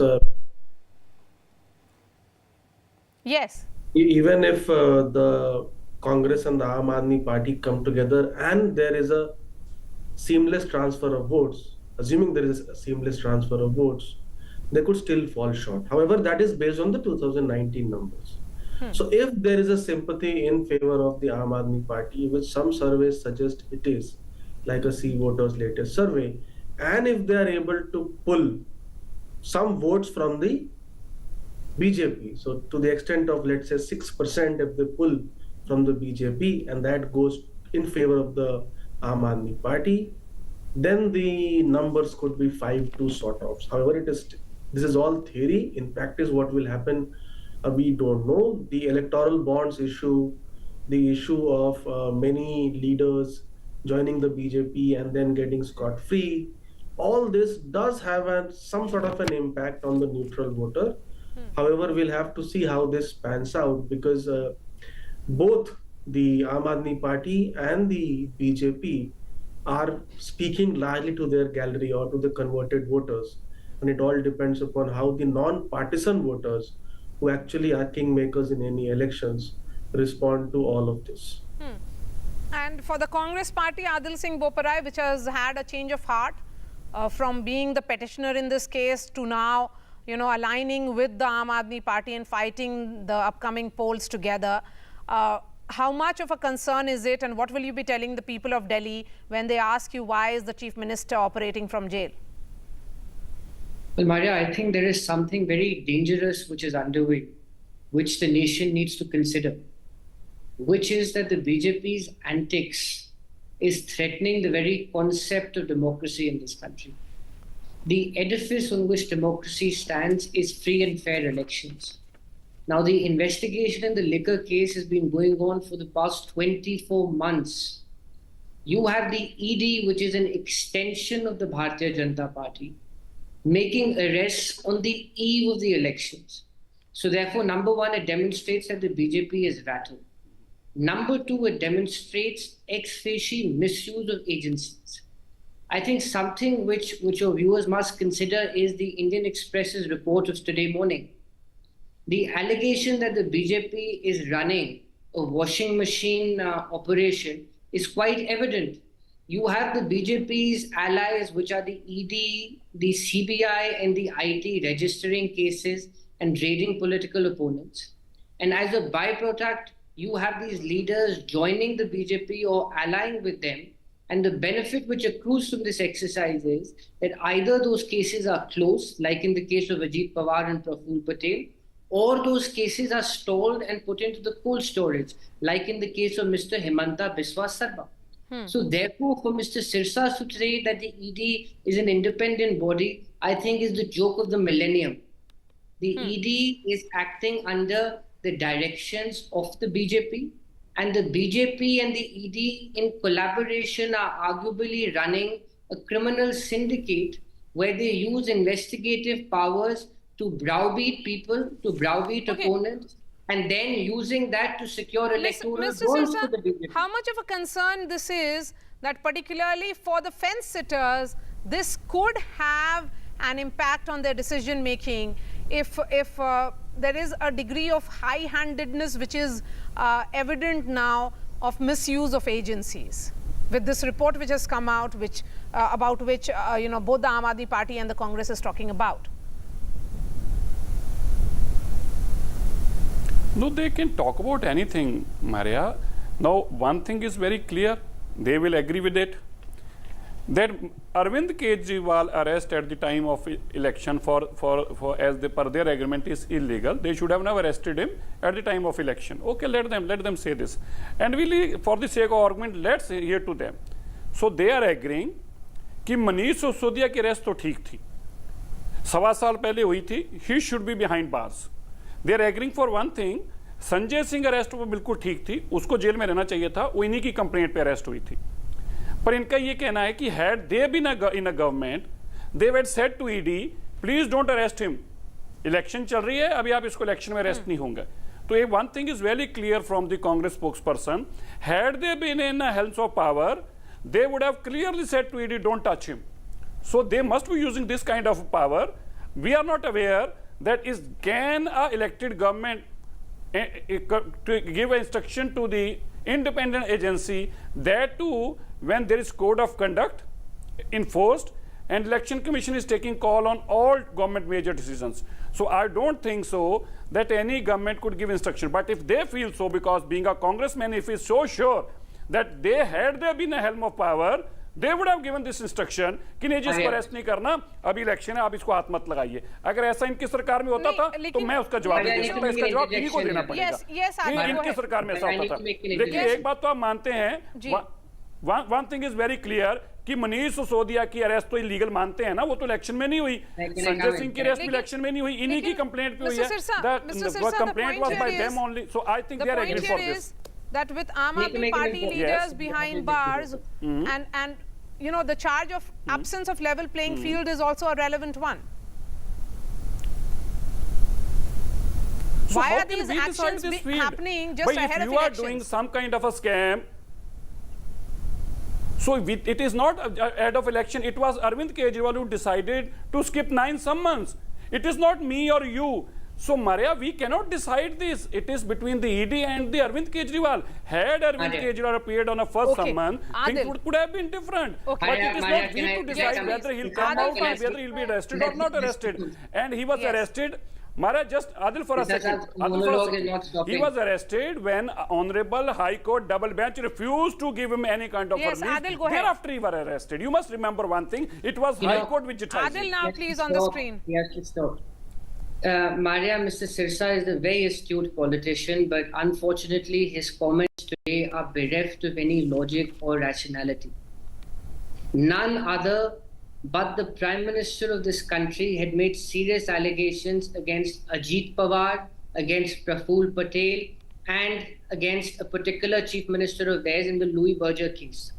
Once those leaders have either crossed over or allied with the Bharatiya Janata Party, those cases have either been stalled or closed. This is a very pertinent question for Mr. Sirsa.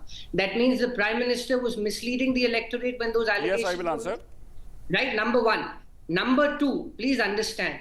Please see the timing of the arrest. What the BJP is trying to do is that the BJP is trying to lock up opposition leaders and inhibit the India Alliance's ability to contest elections and put their best foot forward. I think this is strangulating democracy in this country. And finally to Mr. Sirsa, Sirsa Sahab, the problem with the Bharatiya Janata Party today is that they are intoxicated with power and arrogance.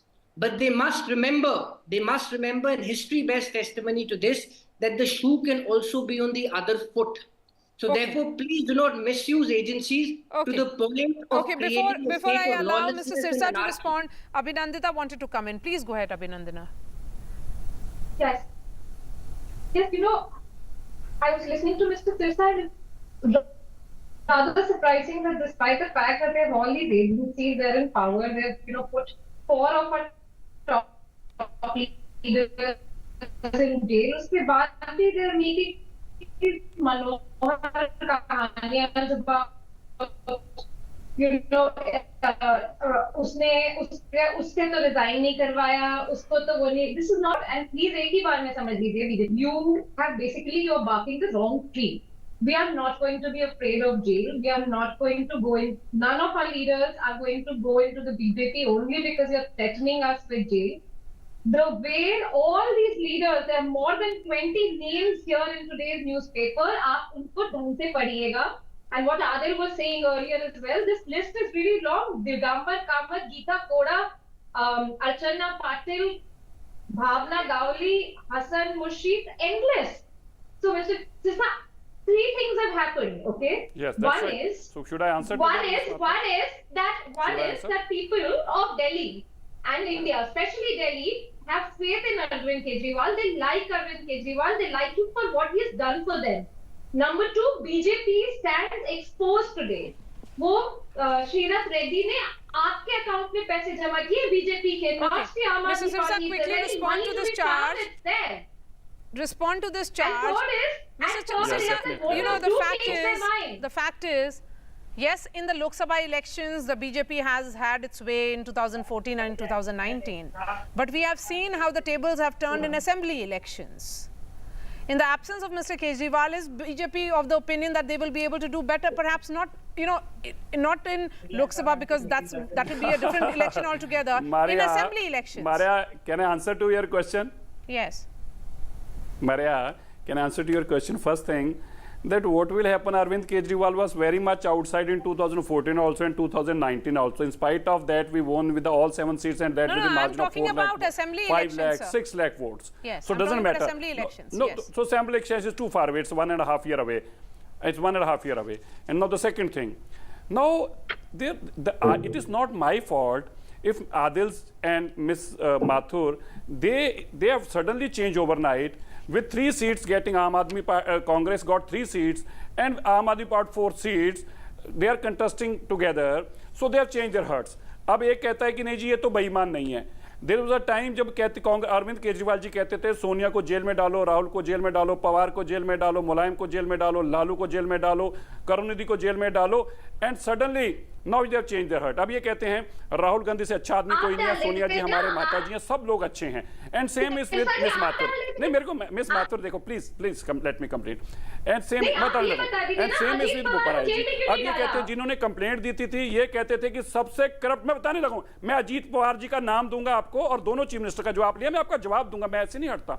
और अब आई बात बोपराय जी के, same ही इनको 3 सीटें मिली, इन्होंने हारनी तो वो भी जमानत इनकी जब्त होनी है. अब ये कहने लगे जिसके खिलाफ कंप्लेंट दी थी, कह रहे नहीं वो गलती से कंप्लेंट दे दी थी, असल में हमारा प्रेसिडेंट ही नहीं ठीक था, वो ऐसे करप्शन हुई नहीं थी, शराब घोटाला नहीं हुआ था, वो वैसे हमने दे दी थी कंप्लेंट, उसको ऐसे मान लो, बस ऐसे ही वापस मान लो उसको. अब मेरे पास इसका कसूर नहीं. अब जो आप बात की मिस माथुर ने, मैं आपको बताना चाहता हूं, आप नाम लीजिए, अजीत पवार का नाम लिया आपने, हेमंता बिस्वा जी का नाम लिया और आपने कोडा का नाम लिया. इन सब के खिलाफ कोई इन्वेस्टिगेशन पेंडिंग नहीं है, कोर्ट के अंदर ट्रायल में है, ये लोग कोर्ट की ट्रायल में है. और अगर आपको लगता है फिर भी ये गलत है तो आप कोर्ट आपके खिलाफ भी ओपन है, आप जाइए कोर्ट में जाके कार्रवाई कराइए. हमने भी तो आपके नेताओं पे कार्रवाई कराई थी. कोर्ट का मुकदमा हम भी तो दर्ज कराया था ओपोजिशन में रहते हुए, और डॉक्टर मनमोहन सिंह जी को दर्ज करना पड़ा था. अगर आपको लगता है गलत है तो you move to the court. There is no case before ED, the cases are before court and court has to decide that. Let court decide. And if you don't have a trust in court, that is not my fault. Okay. How cute is this argument, sir? Sajay, ये नहीं चल रहा. Okay, Adil. Let me assure Sirsa क्या चलेगा बताइए. Let me assure Sirsa Sahab on behalf of the Congress Party that when the India Alliance comes to power, Sirsa Sahab ये सदा वादा है थानू. Electoral bond scam च एक investigation हो. And we will reach the bottom of that investigation. Let me assure you on behalf of the India Alliance. 14,000 crore the. So 14,000 crore the investigation ਜਦੋਂ ਮਰਜ਼ੀ ਤੁਹਾਡਾ ਵੈਸੇ ਲਾਇੰਸ ਆਉਣਾ ਨਹੀਂ ਕਦੀ, ਪਰ ਤੁਸੀਂ ਪੰਜਾਬੀ ਚ ਗੱਲ ਕਰਾਂ, ਪੰਜਾਬੀ ਜਵਾਬ ਹੀ ਦੇ ਦਾਂ. ਇਹ ਸੁਪਨਾ ਤੁਸੀਂ ਰੱਖੋ ਆਪਣੇ ਕੋਲ, ਸੁਪਨਾ ਬੁਰਾ ਨਹੀਂ.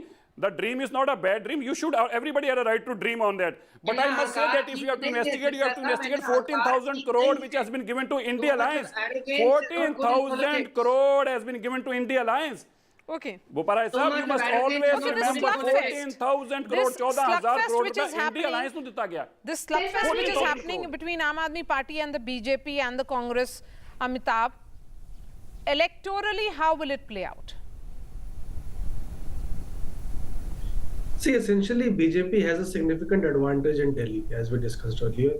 So there has to be a significant sympathy for Kejriwal's arrest to make any changes in the 2019 results. That's fairly clear.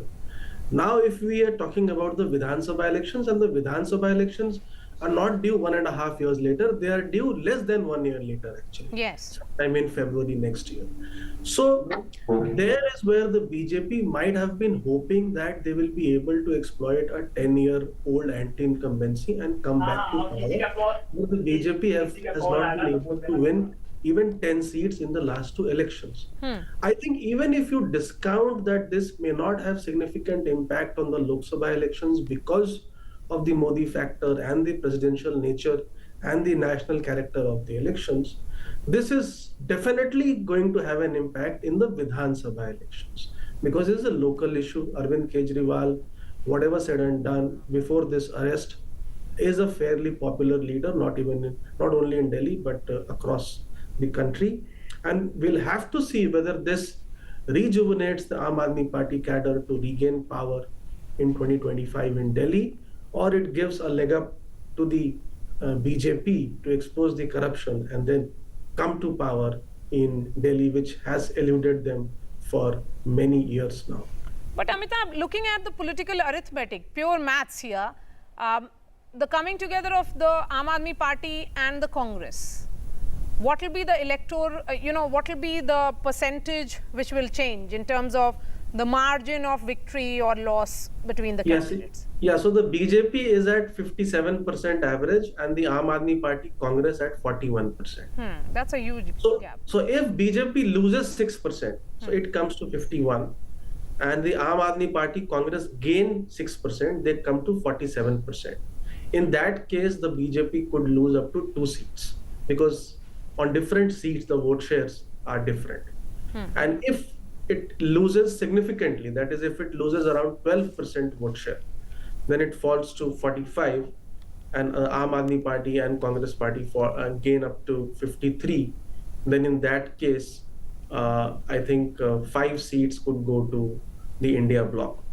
So it all depends upon whether this issue is lively or not till May 25th, because elections is still far away. Yeah, and what happens to the bail of Arvind Kejriwal?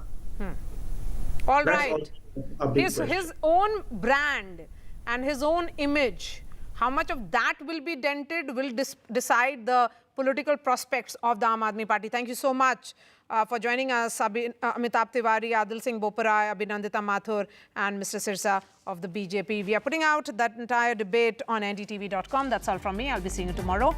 Thanks so much for watching.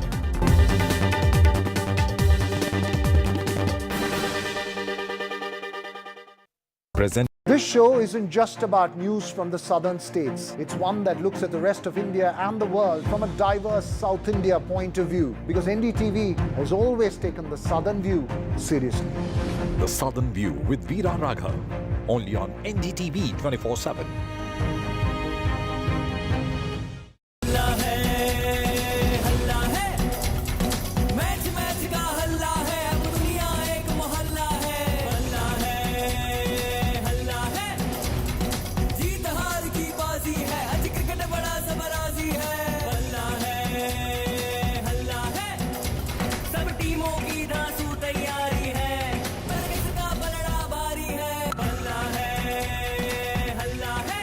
IPL का हल्ला बल्ला और सबसे शानदार coverage सिर्फ NDTV पर।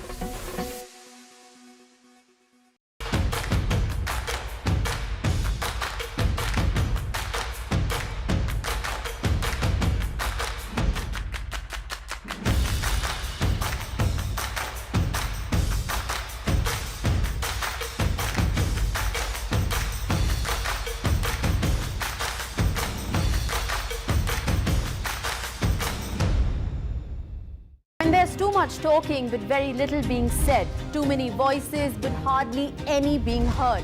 You turn to a show that puts you front and center. A show that headlines the stories of the people, by the people, for the people. Hello and welcome to NDTV Auto. What I have with me today is real special. It is the latest EV from Audi, Q6. What's special about it is it's based on a completely new platform, PPE, Premium Platform Electric. This platform Audi has developed for their electric vehicles, and it has a lot to offer.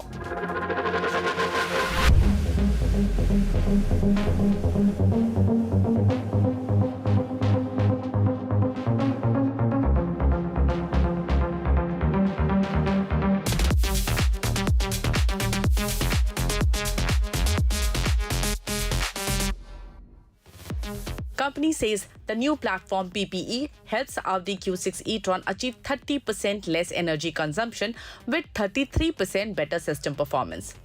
With the Q6, Audi is also introducing its electronic architecture E3 1.2, which allows customers to experience digitalization directly in the vehicle, making Audi Q6 E-Tron a truly tech marvel.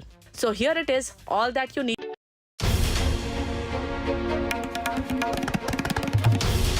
This is NDTV, and you're watching NDTV 24/7.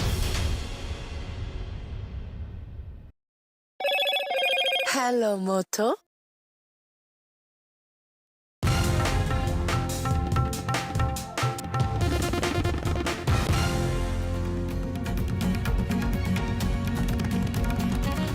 Race to rescue 2-year-old boy in Karnataka. Toddler falls in a borewell in Vijaypura. Rescue operations underway.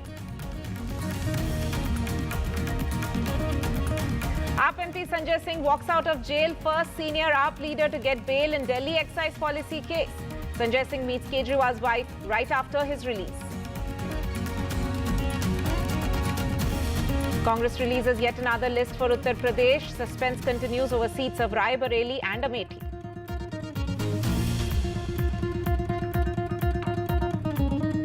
Vistara likely to resume full operations by weekend after a virtual town hall is held between the management and pilots to resolve their issues.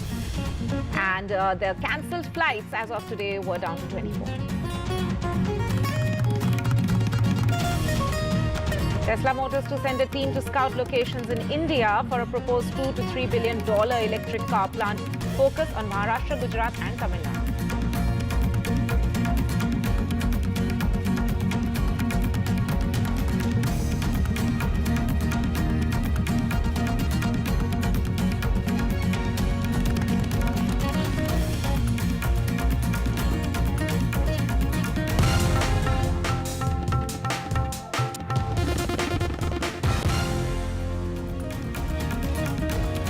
Right, and the top focus that we're looking at the moment, Sanjay Nirupam has been expelled from Maharashtra Congress. In fact, it's a notification just which has come out just a short while back, in which the Congress has come out with a press release saying, taking note of the complaints of indiscipline and anti-party statements, the Congress president has approved expulsion of Shri Sanjay Nirupam for 6 years with immediate effect. Let me go across to my colleague Radhika for more. Radhika, bring us the context and the significance of this. Certainly, Maharashtra unit of the Congress had in fact sent out this proposal to expel Sanjay Nirupam for his recent remarks against Shiv Sena, of course, against MVA in itself, over seat sharing for the Lok Sabha election. So this was on expected lines because he had made certain remarks and statements which had not gone down well with the Congress party or within the MVA alliance itself. Now, the proposal was, of course, sent across to the Congress High Command in Delhi and the party's disciplinary committee. And now they've taken a final call to expel him for 6 years. In fact, there was a decision that was taken at the meeting of the Congress committee today, which had decided to push for the removal of Nirupam as our party's list of star campaigners. And now, of course, he's been taken off the party. Now, as far as the entire controversy is concerned, Shiv Sena had put out a list of names and had also fielded one of its candidates as far as the Northwest constituency in Mumbai is concerned. which had been Sanjay Nirupam's constituency, and he had fought from the constituency for the longest time, and he was unhappy about that candidate list coming out, after which, of course, he had lashed out not just at the Sena but also at the Congress party. This happened a week ago. In fact, he had even given an ultimatum to Congress party and had urged the Congress party to break ties from Sena. In fact, he'd been at loggerheads as far as the entire alliance is concerned of the MVA. He had been always vocal about his views of MVA, and he was always opposed to the alliance in itself.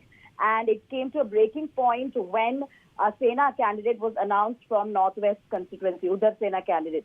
So following which, of course, he had lashed out, he had slammed MVA in itself, given an ultimatum to the Congress, and therefore now Congress party taking the step of expelling him on charges of anti-disciplinary, anti-party activities, and on for certain disciplinary proceedings.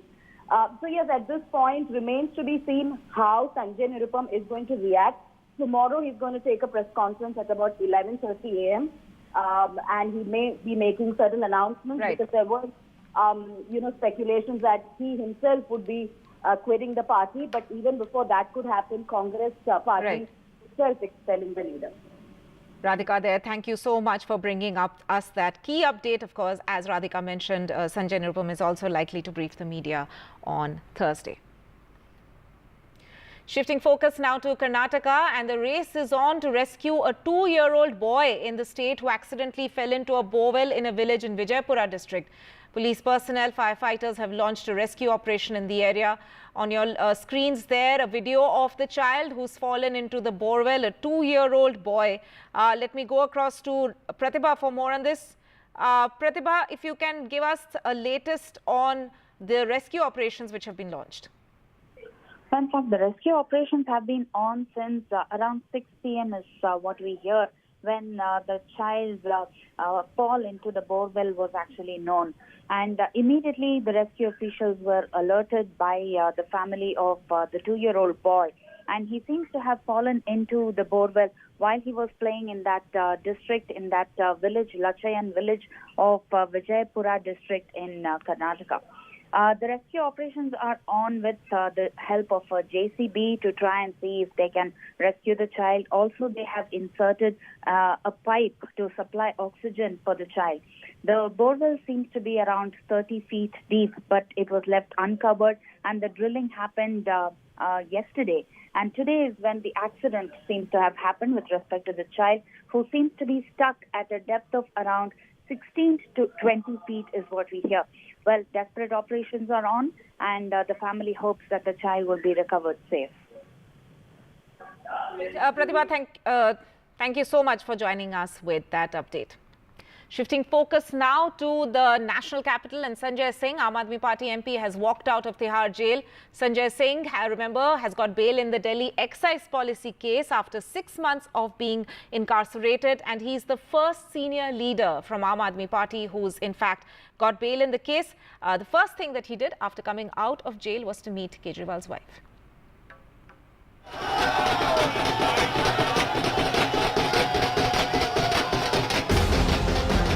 A big day for the Aam Aadmi Party as Sanjay Singh walked out of jail after becoming the first AAP leader to get bail in the liquor policy case. जब court में पूछा गया कि पैसा कहाँ है, money trail कहाँ है, प्रोसीड्स ऑफ क्राइम कहाँ है, तो ईडी का कोई जवाब नहीं था इस सवाल को लेकर. This comes after the Supreme Court pointed out that no money trail leading to Sanjay Singh had been found. After that, the ED did not oppose his bail. Bail की जो पूरी हियरिंग जिस तरीके से हुई और जिस तरीके से ईडी ने कहा हमें कोई ऑब्जेक्शन नहीं है, वो इस बात को दर्शाता है कि इस पूरे एक्साइज मामले में जिनको कि वो एक बहुत बड़ा घोटाला बता रहे हैं, उनके पास ना तो कोई सबूत है, ना ही वो एविडेंसेस हैं जिसको वो कोर्ट में दिखा सकते हैं. The Supreme Court has set some conditions to the bail, including not speaking to the media about the case. While welcoming the judgment, the opposition accused the BJP of misusing central agencies against opponents ahead of the general elections.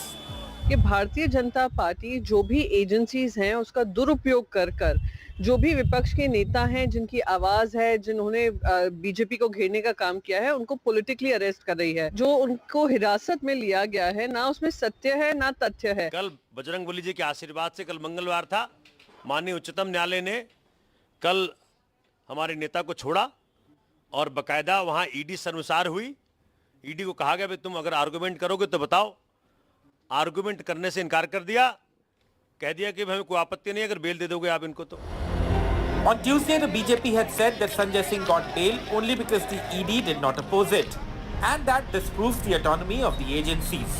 वो तो उनको bell मिल गई और ED ने oppose भी नहीं किया courts independent है वो जो भी निर्णय लेंगे Though this is an interim relief, but the Aam Aadmi Party is looking at it as a major boost to their legal battle. But at the same time, ahead of the Lok Sabha polls, the release of Sanjay Singh is likely to give a fillip to their Aam Aadmi Party's poll preparation. With Aishwarya Jain and camera person Kanan Patra, this is Nukul Jashoria for NDTV. And the AAP MP also addressed the media briefly after coming out of jail. Listen in. Arvind Kejriwal को तुमने jail में भेज दिया आम आदमी party का एक एक कार्यकर्ता आम आदमी पार्टी का एक एक नेता आम आदमी पार्टी का एक एक मंत्री और विधायक अपने नेता अरविंद केजरीवाल के साथ खड़ा है रात में 10 बजे किस जज्बे के साथ हमारा कार्यकर्ता ललकार रहा है देखो मोदी जी देखो आके Now, Chhattisgarh Chief Minister Vishnu Devsai has hit back at Congress leader of opposition in the state, Charandas Mahant, over his controversial remark on Prime Minister Modi during a campaign for former Chief Minister Bhupesh Baghel in Rajnandgaon. Chhattisgarh Chief Minister has now said that the remark shows the mindset of Congress, and he also added that if Congress dares, they have to hit him first since he is a member of Modi's family.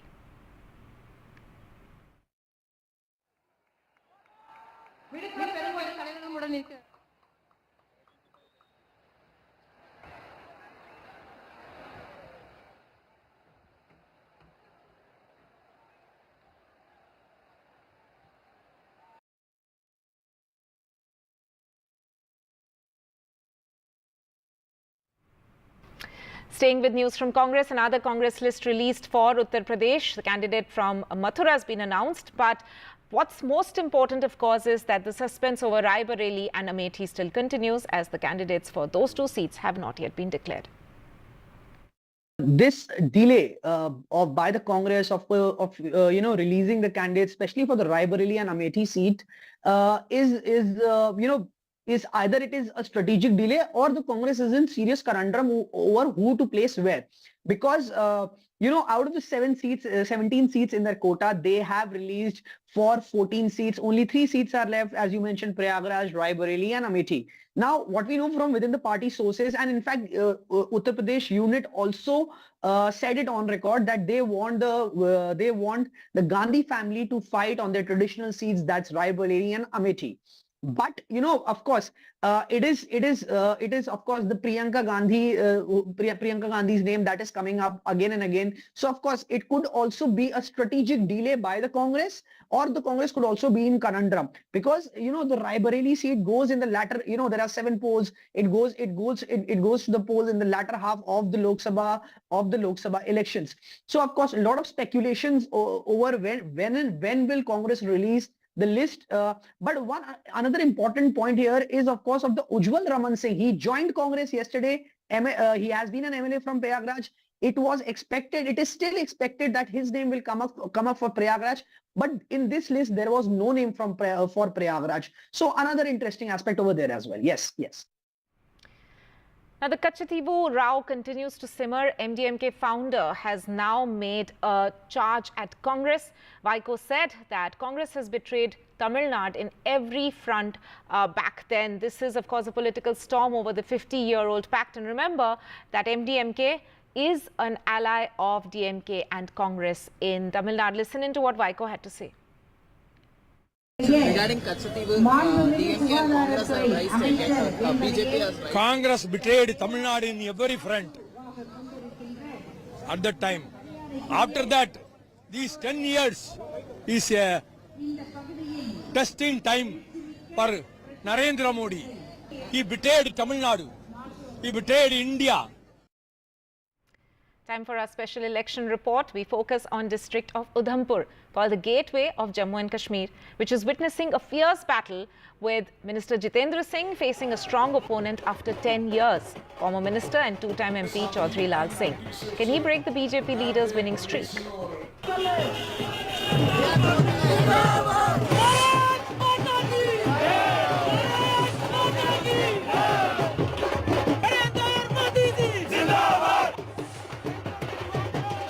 Kathua, gateway of Jammu and Kashmir, is witnessing a fierce election battle. Kathua is part of the Udhampur parliament seat, where the BJP is facing a strong opponent for the first time in 10 years.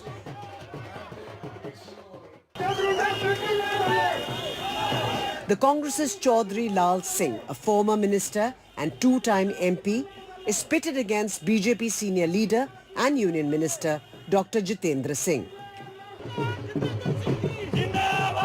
Singh blames the Congress for helping Pakistan by not completing the crucial Shahpur Kandi barrage that would have ensured no water from the Ravi River flows to Pakistan. ताकि तुष्टीकरण और क्षेत्रीय भेदभाव की राजनीति के चलते वो नहीं चाहते थे कि इस इलाके का भला हो।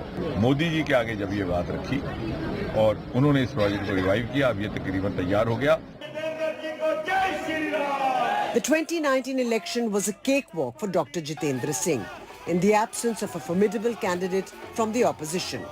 But this time, the election was being seen as a one-sided affair, till the last-minute entry of heavyweight Lal Singh into the Congress. Lal Singh accuses the BJP of snatching land and job rights of people in J&K that were protected under Article 370. मकान तोड़े जा रहे हैं, उसके खिलाफ खड़ा हुआ हूं मैं और मेरी party. The Udhampur parliament seat is spread over 20,000 square kilometers, with mostly mountainous terrain across 5 districts in Jammu and Kashmir. With 11 lakh voters, a traditionally high voter turnout is literally keeping parties on their toes. Next few weeks are going to be very intense campaigning across Udhampur parliament seat, where polling will take place in the first phase of elections on 19th of this month. It's a high-stake battle. Earlier, it was seen as a one-sided contest, but as campaigning picks up, it appears that it may well be a very tough competition between Congress's Lal Singh and Union Minister Dr. Jitendra Singh. In Srinagar, Nazir Masoodi for NDTV. We'll slip into a short break at this point. Don't go anywhere.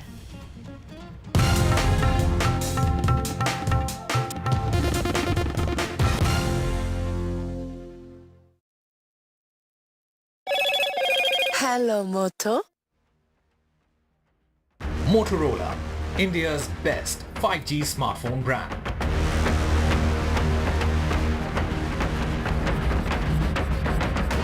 Race to rescue 2-year-old boy in Karnataka. Toddler falls in borewell in Vijaypura district.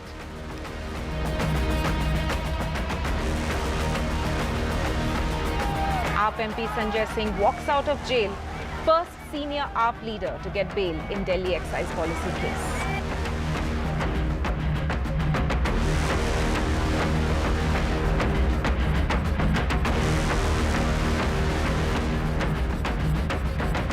Congress releases yet another list for Uttar Pradesh, but suspense still continues over seats of Rai Bareli and Amethi.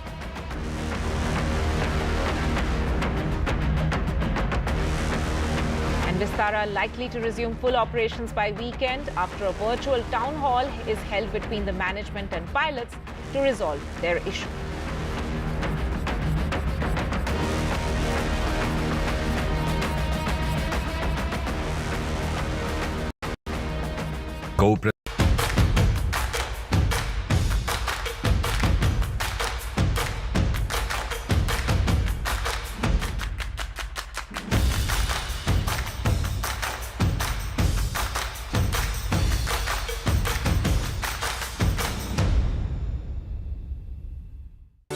Stay informed and entertained with the new and updated NDTV News app. You can watch all our channels live, listen to podcasts, read breaking and exclusive news from around the world and more. Download the NDTV app today and get access to the best journalism and storytelling on your smartphone or tablet. The NDTV app. News that matters to you.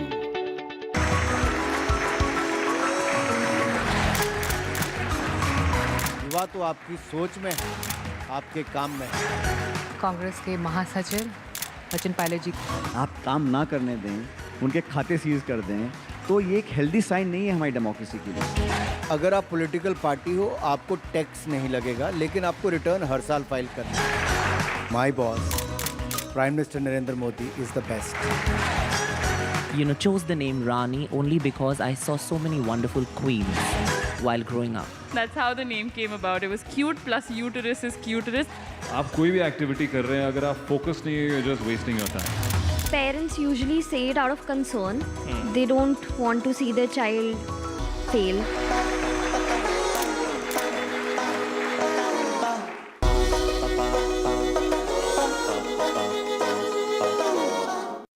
You basically say to parents, stop chasing happiness and success for your kids. I'm like, hey, but if nothing else, I should at least be doing that. And in today's very goal-driven, success-driven world, I'd be like, I get it, but I don't want my kid to be left out. I want to give them the best chance. Right, so let's just take success first. And most Indian parents will have to admit, even in the privacy of their own solitude, that success is their main goal in raising their children. And when we raise children with this goal in mind, what we often do is become blind to who the child really is. When we drive our children to success, we objectify them. And no parent likes to admit that they're doing that, because we pretend to ourselves, we lie to ourselves that all our pushing is coming because we care about our children. We love our children, but that's not the truth. We care about ourselves. We love ourselves. We feel good to have our children be successful.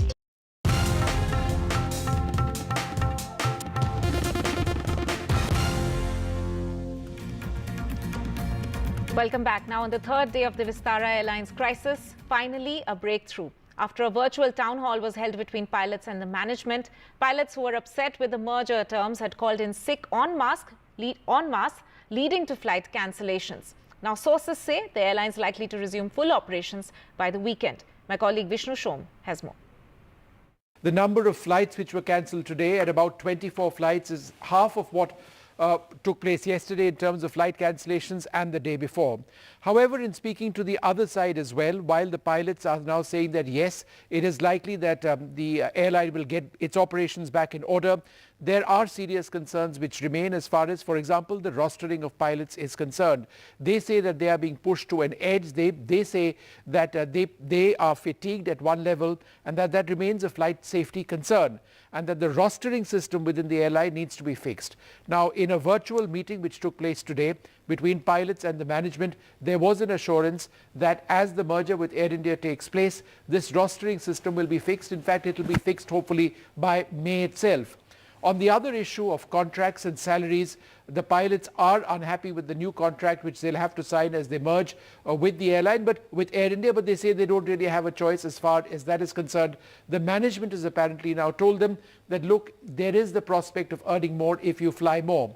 But what is a real revelation is this message from the pilots that a lot of this has been triggered by concerns over flight safety, that they are tired, that they are fatigued, that they are being pushed to the edge, and that while the flight duty time limitations, which is the government restriction, the upper limit of how much they can fly, is being maintained, by and large, fatigued pilots in an understaffed airline is a problem, and it is certainly a flight safety issue.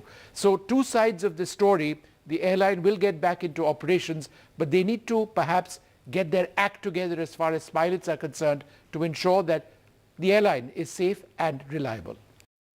And the latest rage in Mumbai, our rage rooms take a look at this unique way to de-stress.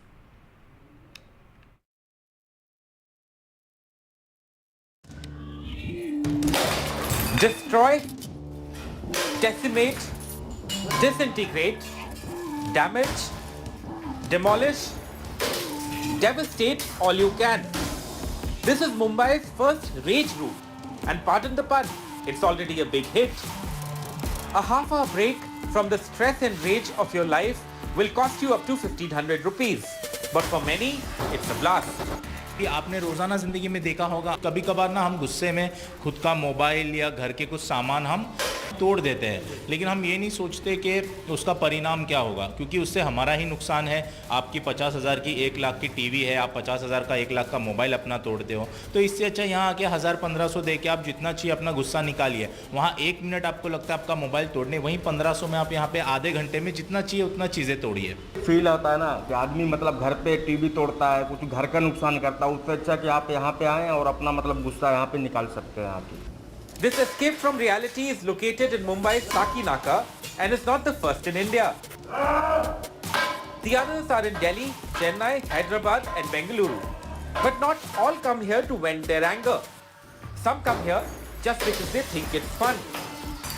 कुछ आते हैं यहाँ पे कि उन्होंने ये सोचा कि आज तक मैंने ये चीज़ें की नहीं है, तो चलो मैं कुछ पहली बार करता हूँ, तो एक्सपीरियंस के लिए भी आते हैं, कुछ नई चीज़ें ट्राई करने के लिए भी आते हैं, तो कुछ आते हैं फैमिली अपने फैमिली मेंबर्स के साथ आते हैं। But while this legal destruction may work for some, is it really healthy? Raise room short term में एक अच्छा कंसेप्ट है, बट ऐसा नहीं है कि अगर आपको बहुत गुस्सा आने की प्रकृति है या आपको वैसी विकृति है तो आप रोज़ रेज रूम में जाएंगे और आप पूरी तरह ठीक हो जाएंगे। बट वन ऑफ इवेंट के लिए मान लीजिए आपको बॉस ने कुछ कह दिया ऑफिस में, आपको ज़्यादातर गुस्सा नहीं आता है, बट बहुत चीज़ें चल रही है ऑफिस में और आपको वो गुस्सा एक्यूमुलेट हो रहा है, आपको कहीं निकालना है, तो एक फ़न तरीका वो निकालने का, मतलब ये रेज रूम हो सकता है। So while it may not work for those with serious anger issues, rage rooms like this hope to help people fight the stress and frustration of everyday life, avoiding conflict and road rage in real situations. With Sunil Singh, Bureau Report, NDTV. And according to reports, Tesla Motors is sending a team to scout locations in India for a proposed $2 to $3 billion electric car plant. According to sources, Tesla executives are in close touch with the Indian government authorities, and the focus is on Maharashtra, Gujarat and Tamil Nadu.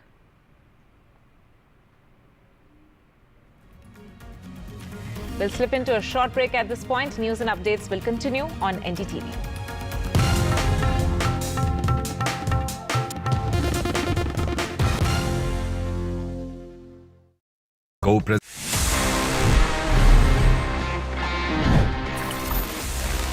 Now friends, if I talk about the first story or the top story of the week, well, it's a very special one.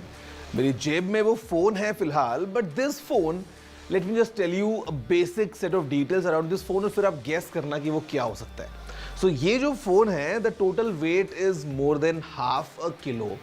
ये एक Apple का phone है जिसमें पीछे की तरफ भी we got a small secondary screen, काफ़ी यूनिक है, it's only one in the world, the battery is by far the max possible in any Apple phone और it's a custom phone that was made just for me.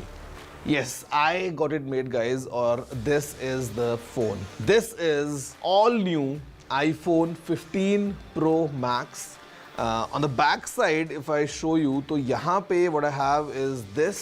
It is the Apple Watch Ultra 2nd generation. This watch is part of the phone. I mean, आप इसको ऐसे निकाल नहीं सकते हो because this is completely attached to this phone. The frame is all redone. The back is all redone. The theme of this phone is inspired from Mahabharata. अगर आप देखोगे तो जैसा यहाँ पे पूरा आर्टवर्क हुआ है, it took almost 1 year to design this phone. और अब आप सोच रहे हो कि why would someone put their Apple Watch on back of their phone?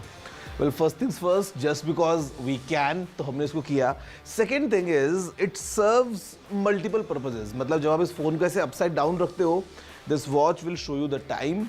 Second thing, the watch will show you all the important notifications. And third thing is, you can use this watch as a viewfinder while clicking photos or videos is rear camera से. So if I try shooting myself, मैं देख सकता हूँ कि exactly मैं क्या click कर रहा हूँ, because in Apple Watch you have this option of using it as a camera remote.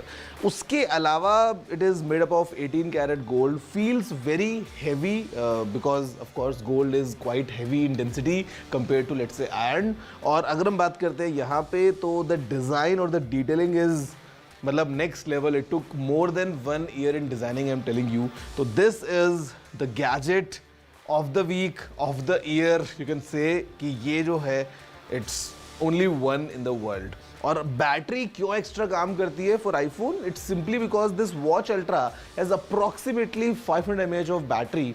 और क्योंकि it was an engineering complete, क्योंकि हमने दोनों की बैटरीज को अटैच कर दिया, basically attach the battery of the watch with the battery of the phone. तो जब आप फोन को चार्ज करते हो, both the things get charged at the same time. Or this watch acts as a small power bank for the phone as well. So let's have a closer look. थोड़ा सा जानो इस phone के बारे में, that how exactly is this one of a kind iPhone 15 Pro Max with this watch attached on back of the phone.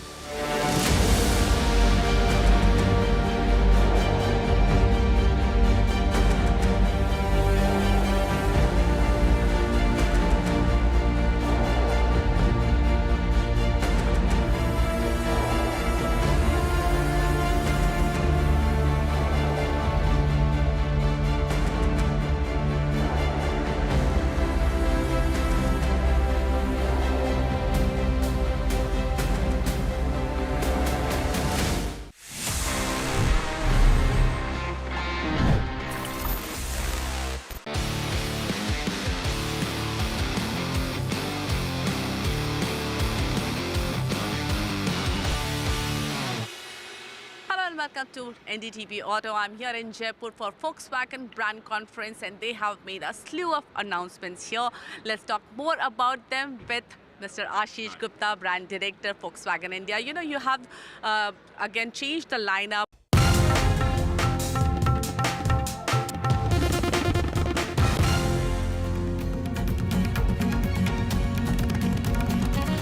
Race to rescue 2-year-old boy in Karnataka. Toddler falls in a borewell in Vijaypura. Rescue operations underway. AAP MP Sanjay Singh walks out of jail, first senior AAP leader to get bail in Delhi excise policy case. Sanjay Singh meets Kejriwal's wife right after his release. Congress releases yet another list for Uttar Pradesh. Suspense continues over seats of Rai Bareli and Amethi.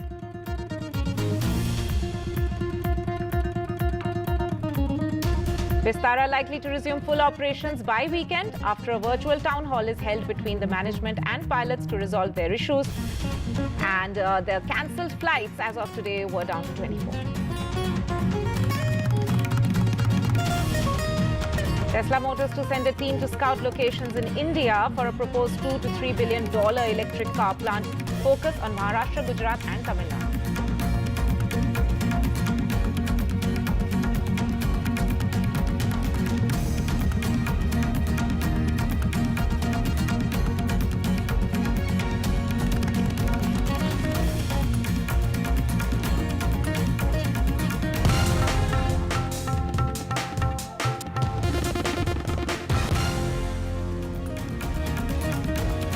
Right, and the top focus that we're looking at the moment, Sanjay Nirupam has been expelled from Maharashtra Congress. In fact, it's a notification which has come out just a short while back, in which the Congress has come out with a press release saying, taking note of the complaints of indiscipline and anti-party statements, the Congress president has approved expulsion of Shri Sanjay Nirupam for 6 years with immediate effect. Let me go across to my colleague Radhika for more. Radhika, bring us the context and the significance of this.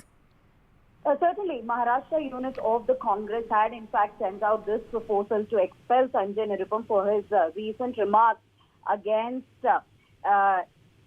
Shiv Sena, of course, against MVA in itself, over seat sharing for the Lok Sabha election. So this was on expected lines because he had made certain remarks and statements which had not gone down well with the Congress party or within the MVA alliance itself. Now, the proposal was, of course, sent across to the Congress High Command in Delhi, and the party's disciplinary committee, and now they've taken a final call to expel him for 6 years. In fact, there was a decision that was taken at the meeting of the Congress committee today, which had decided to push for the removal of Nirupam as our party's list of star campaigners, and now, of course, he's been taken off the party. Now, as far as the entire controversy is concerned, Shiv Sena had put out a list of names and had also fielded one of its candidates as far as the Northwest constituency in Mumbai is concerned, which had been Sanjay Nirupam's constituency, and he had fought from the constituency for the longest time, and he was unhappy about that candidate list coming out, after which, of course, he had lashed out not just at the Sena but also at the Congress party. This happened a week ago. In fact, he had even given an ultimatum to Congress party and had urged the Congress party to break ties from Sena. In fact, he'd been at loggerheads as far as the entire alliance is concerned of the MVA. He had been always vocal about his views of MVA, and he was always opposed to the alliance in itself. And it came to a breaking point when a Sena candidate was announced from Northwest constituency, Udhar Sena candidate. So following which, of course, he had lashed out, he had slammed MVA in itself, given an ultimatum to the Congress, and therefore now Congress party taking the step of expelling him on charges of anti-disciplinary, anti-party activities, and on for certain disciplinary proceedings. So yes, at this point remains to be seen how Sanjay Nirupam is going to react. Tomorrow he's going to take a press conference at about 11:30 a.m. And he may be making certain announcements, because there was, speculations that he himself would be quitting the party. But even before that could happen, Congress party itself expelling the leader. Radhika there, thank you so much for bringing up us that key update. Of course, as Radhika mentioned, Sanjay Nirupam is also likely to brief the media on Thursday. Shifting focus now to Karnataka, and the race is on to rescue a 2-year-old boy in the state who accidentally fell into a borewell in a village in Vijaypura district. Police personnel, firefighters have launched a rescue operation in the area. On your screens there, a video of the child who's fallen into the borewell, a 2-year-old boy. Let me go across to Pratibha for more on this. Pratibha, if you can give us a latest on the rescue operations which have been launched. In fact, the rescue operations have been on since around 6 p.m. is what we hear, when the child's fall into the borewell was actually known. And immediately the rescue officials were alerted by the family of the 2-year-old boy. And he seems to have fallen into the borewell while he was playing in that district, in that village, Lachayan village of Vijaypura district in Karnataka.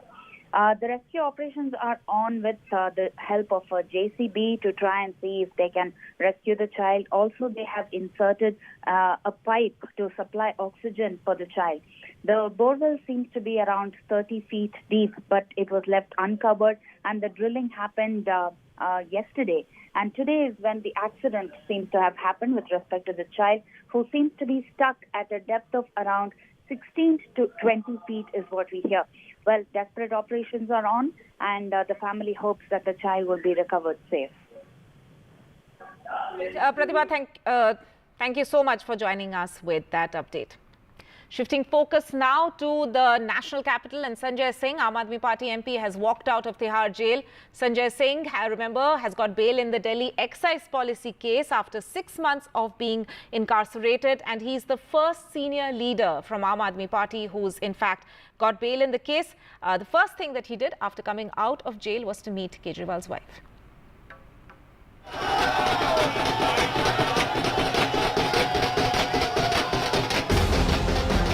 A big day for the Aam Aadmi Party as Sanjay Singh walked out of jail after becoming the first AAP leader to get bail in the liquor policy case. जब court में पूछा गया कि पैसा कहाँ है, money trail कहाँ है, प्रोसीड्स ऑफ क्राइम कहाँ है, तो ईडी का कोई जवाब नहीं था इस सवाल को लेकर. This comes after the Supreme Court pointed out that no money trail leading to Sanjay Singh had been found. After that, the ED did not oppose his bail. Bail की जो पूरी हियरिंग जिस तरीके से हुई और जिस तरीके से ईडी ने कहा हमें कोई ऑब्जेक्शन नहीं है, वो इस बात को दर्शाता है कि इस पूरे एक्साइज मामले में जिनको कि वो एक बहुत बड़ा घोटाला बता रहे हैं, उनके पास ना तो कोई सबूत है, ना ही वो एविडेंसेस हैं जिसको वो कोर्ट में दिखा सकते हैं। The Supreme Court has set some conditions to the bail, including not speaking to the media about the case. While welcoming the judgment, the opposition accused the BJP of misusing central agencies against opponents ahead of the general elections. कि Bharatiya Janata party जो भी agencies हैं उसका दुरुपयोग कर जो भी विपक्ष के नेता हैं जिनकी आवाज है, जिन्होंने बीजेपी को घेरने का काम किया है, उनको पॉलिटिकली अरेस्ट कर रही है। जो उनको हिरासत में लिया गया है, ना उसमें सत्य है ना तथ्य है। कल बजरंगबली जी के आशीर्वाद से, कल मंगलवार था, माननीय उच्चतम न्यायालय ने कल हमारे नेता को छोड़ा और बकायदा वहां ईडी सर्वसार हुई। ईडी को कहा गया भाई तुम अगर आर्गुमेंट करोगे तो बताओ। आर्गुमेंट करने से इनकार कर दिया, कह दिया कि हमें कोई आपत्ति नहीं अगर बेल दे दोगे आप इनको तो। On Tuesday, the BJP had said that Sanjay Singh got bail only because the ED did not oppose it, and that disproves the autonomy of the agencies. वो तो उनको बेल मिल गई और ईडी ने अपोज भी नहीं किया। कोर्ट्स इंडिपेंडेंट है, वो जो भी निर्णय लेंगे। Though this is an interim relief, but the Aam Aadmi Party is looking at it as a major boost to their legal battle. But at the same time, ahead of the Lok Sabha polls, the release of Sanjay Singh is likely to give a fillip to their Aam Aadmi Party's poll preparation. With Aishwarya Jain and camera person Kanan Patra, this is Nukul Jashoria for NDTV. And the AAP MP also addressed the media briefly after coming out of jail. Listen in. Arvind Kejriwal को तुमने jail में भेज दिया। आम आदमी party का एक एक कार्यकर्ता, आम आदमी पार्टी का एक एक नेता, आम आदमी पार्टी का एक एक मंत्री और विधायक अपने नेता अरविंद केजरीवाल के साथ खड़ा है। रात में 10 बजे किस जज्बे के साथ हमारा कार्यकर्ता ललकार रहा है। देखो मोदी जी, देखो आके। Now, Chhattisgarh Chief Minister Vishnu Deo Sai has hit back at Congress leader of opposition in the state, Charandas Mahant, over his controversial remark on Prime Minister Modi during a campaign for former Chief Minister Bhupesh Baghel in Rajnandgaon. Chhattisgarh Chief Minister has now said that the remark shows the mindset of Congress, and he also added that if Congress dares, they have to hit him first since he is a member of Modi's family. ये कोई देश के प्रधानमंत्री के लिए एक नेता प्रतिपक्ष के मुंह से ऐसा निकलना चाहिए क्या? नहीं निकलना चाहिए और इसकी हम भर्त्सना करते हैं, निंदा करते हैं। और आज मैं कहता हूं कांग्रेसिया मन से कि अगर वो मन में हिम्मत है तो मैं भी मोदी परिवार के सदस्य हूं। वो पहला लाठी मोला मारें, मोर सिर में मारें, अगर वो मन में हिम्मत है तो। Staying with news from Congress, another Congress list released for Uttar Pradesh. The candidate from Mathura has been announced. But what's most important, of course, is that the suspense over Rai Bareli and Amethi still continues, as the candidates for those two seats have not yet been declared. This delay by the Congress of releasing the candidates, especially for the Rai Bareli and Amethi seat, is either it is a strategic delay or the Congress is in serious conundrum over who to place where. Because, out of the 17 seats in their quota, they have released for 14 seats. Only 3 seats are left, as you mentioned, Prayagraj, Rai Bareli and Amethi. Now, what we know from within the party sources, and in fact, Uttar Pradesh unit also said it on record that they want the Gandhi family to fight on their traditional seats, that's Rai Bareli and Amethi. But of course, it is of course the Priyanka Gandhi's name that is coming up again and again. So of course, it could also be a strategic delay by the Congress, or the Congress could also be in conundrum because the Rai Bareli seat goes in the latter. There are 7 polls. It goes to the polls in the latter half of the Lok Sabha elections. So of course, a lot of speculations over when will Congress release the list. But another important point here is, of course, of the Ujjwal Raman Singh. He joined Congress yesterday. He has been an MLA from Prayagraj. it was expected, it is still expected that his name will come up for Prayagraj, but in this list there was no name for Prayagraj. So another interesting aspect over there as well. Yes. Now, the Kachativu row continues to simmer. MDMK founder has now made a charge at Congress. Vaiko said that Congress has betrayed Tamil Nadu in every front back then. This is, of course, a political storm over the 50-year-old pact. And remember that MDMK is an ally of DMK and Congress in Tamil Nadu. Listen into what Vaiko had to say. Regarding Kachativu, DMK and Congress have raised BJP has raised. Congress betrayed Tamil Nadu in every front at that time. After that, these 10 years is a testing time for Narendra Modi. He betrayed Tamil Nadu. He betrayed India. Time for our special election report. We focus on district of Udhampur, called the gateway of Jammu and Kashmir, which is witnessing a fierce battle with Minister Jitendra Singh facing a strong opponent after 10 years. Former Minister and two-time MP Chaudhry Lal Singh. Can he break the BJP leader's winning streak?